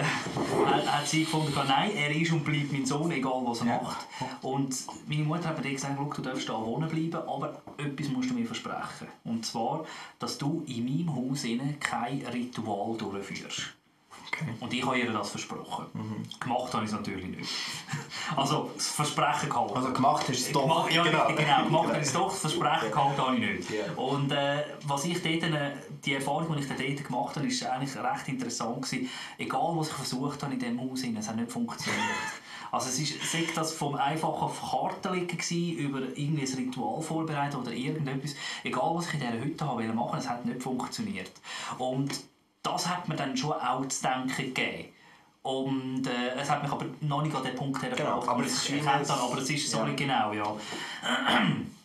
Und der zweite Punkt war, ich habe eben erzählt, dass ich meinen besten Kollegen verfluchen wollte. Also, und nicht nur ihn, sondern auch seine Freundin. Und er war Christ.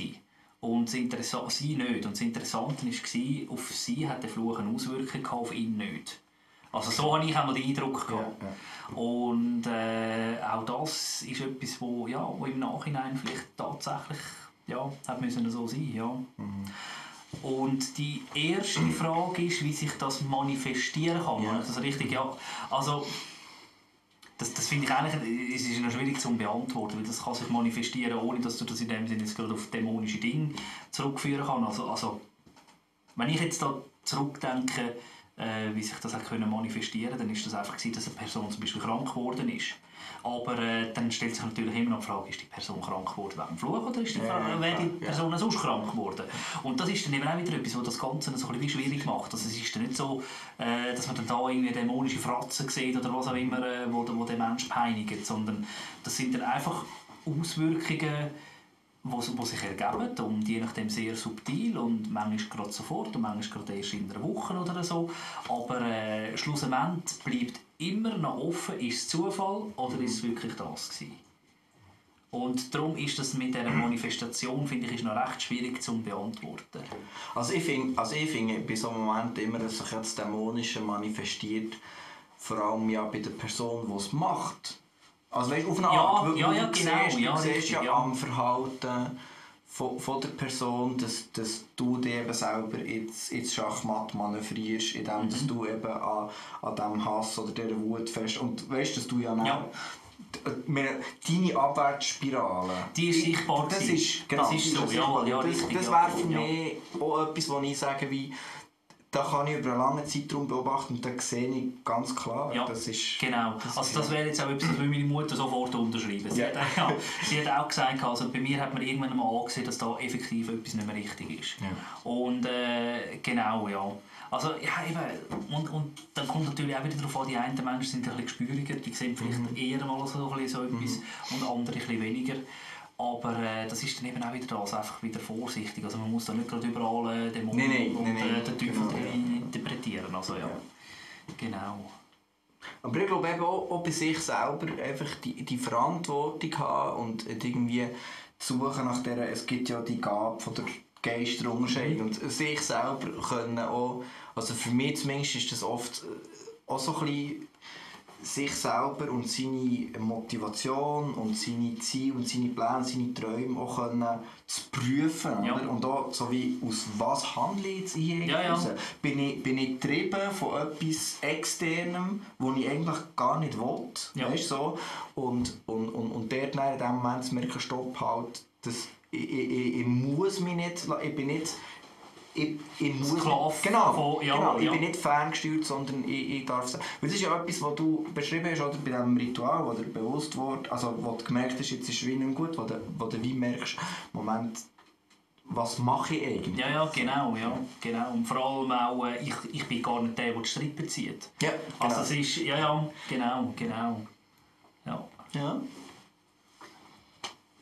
Ja, das waren die Fragen. Das war das Gespräch mit Silas, mit dem Angelo Nero als Gast. Merci vielmals. Danke für, dass du gekommen bist. Ja, das Mitwirken. Das ist sehr cool. Ich muss noch Grüße ausrichten, genau. Also deine Frau, Corona hat sich also mal, sie schauen das und zu und grüßt dich an. Schön. So, aber damit wären wir wirklich am Schluss. Wenn ihr jetzt mitgeschaut habt, mitgelassen habt und denkt, ja, eigentlich müssen wir jetzt noch über das reden mit den anderen, die da dran waren. Es gibt Möglichkeiten, nachher in unserem Hard Rock Café, unserer virtuellen Metal Church Bites, mit anderen austauschen, eins anzustossen, weiter zu diskutieren im Chat. Wenn ihr Zugang noch nicht habt, könnt ihr den nachher beantragen. Mir da aufs WhatsApp-Nummer schreiben, ich schicke euch die Zugangsdaten dann gerne. Wenn euch das gefallen hat hier und denkt, das ist eine super Sache, das würde ich gerne unterstützen, dürft ihr das gerne auch mit eurem Portemonnaie unterstützen, beziehungsweise mit eurem Handy, mit Twint oder mit einem Einzahlungsschein. Merci, wenn ihr das möchtet. Und sonst ist es auch okay. Die nächste Metal Church Veranstaltung, die findet heute in einer Woche statt. Das ist Bibel, Bier und Metal, hier in Niederbib. Wenn das Wetter gut ist, sind wir draussen. Es gibt ein Barbecue ab der 6:30. Es ist jetzt halt Corona-Zeit, das heisst, wir können nicht ein Buffet machen, sonst muss jeder einfach das mitnehmen, was er selber isst und so, aber dann geht das gut. Und ab der 8:30 diskutieren wir nachher über den letzten Wert der Metal Church, den wir definiert haben. Und da geht es um einen Bibeltext, was um Vertrauen geht. Also wie gehen wir eigentlich miteinander um und wie gehen wir mit Schwierigkeiten um, was in welcher Öffentlichkeit, was unter 4 Augen, wo in einem grösseren Rahmen, was muss mit der Öffentlichkeit nachher auch anbringen, das wird das Thema sein. Und das nächste Mal Metal Gottesdienst, ein grosser Stil, das haben wir dann am 19. September. Wir waren gestern im Soho, das wird stattfinden. Wir hoffen, die Bedingungen wären nicht schlechter und dann wird das stattfinden und sonst gibt es auf jeden Fall auch einen Livestream. Das ist der Mirion, der Prog Metal macht, der Silas, den ihr seht, der singt dort, genau, das gibt so richtig coole Sachen. Singt der Metal Church Band und dann haben wir noch Ilkano, der uns so ein bisschen auf Seemanns Art mitnimmt. Und das nächste Mal Heavy Metal, das wird das 3. Mal dann am 30. Oktober sein. Wir haben den Dario Colombo zu Gast. Der Dario ist Gitarrist von Mirion und von Liquid Rain. Er ist ein grandioser Gitarrist. aber er ist auch Theologe, er ist am Doktorieren an der Uni Freiburg, wo wir mit ihm auch eben seine Gedanken brauchen und den Metal reflektieren. Genau. Von dem her, ich freue mich darauf, weiterzumachen mit euch. Ich freue mich, euch an der Real wiederzusehen. Schön, seid ihr dabei gewesen und behütet euch Gott. Ciao zusammen.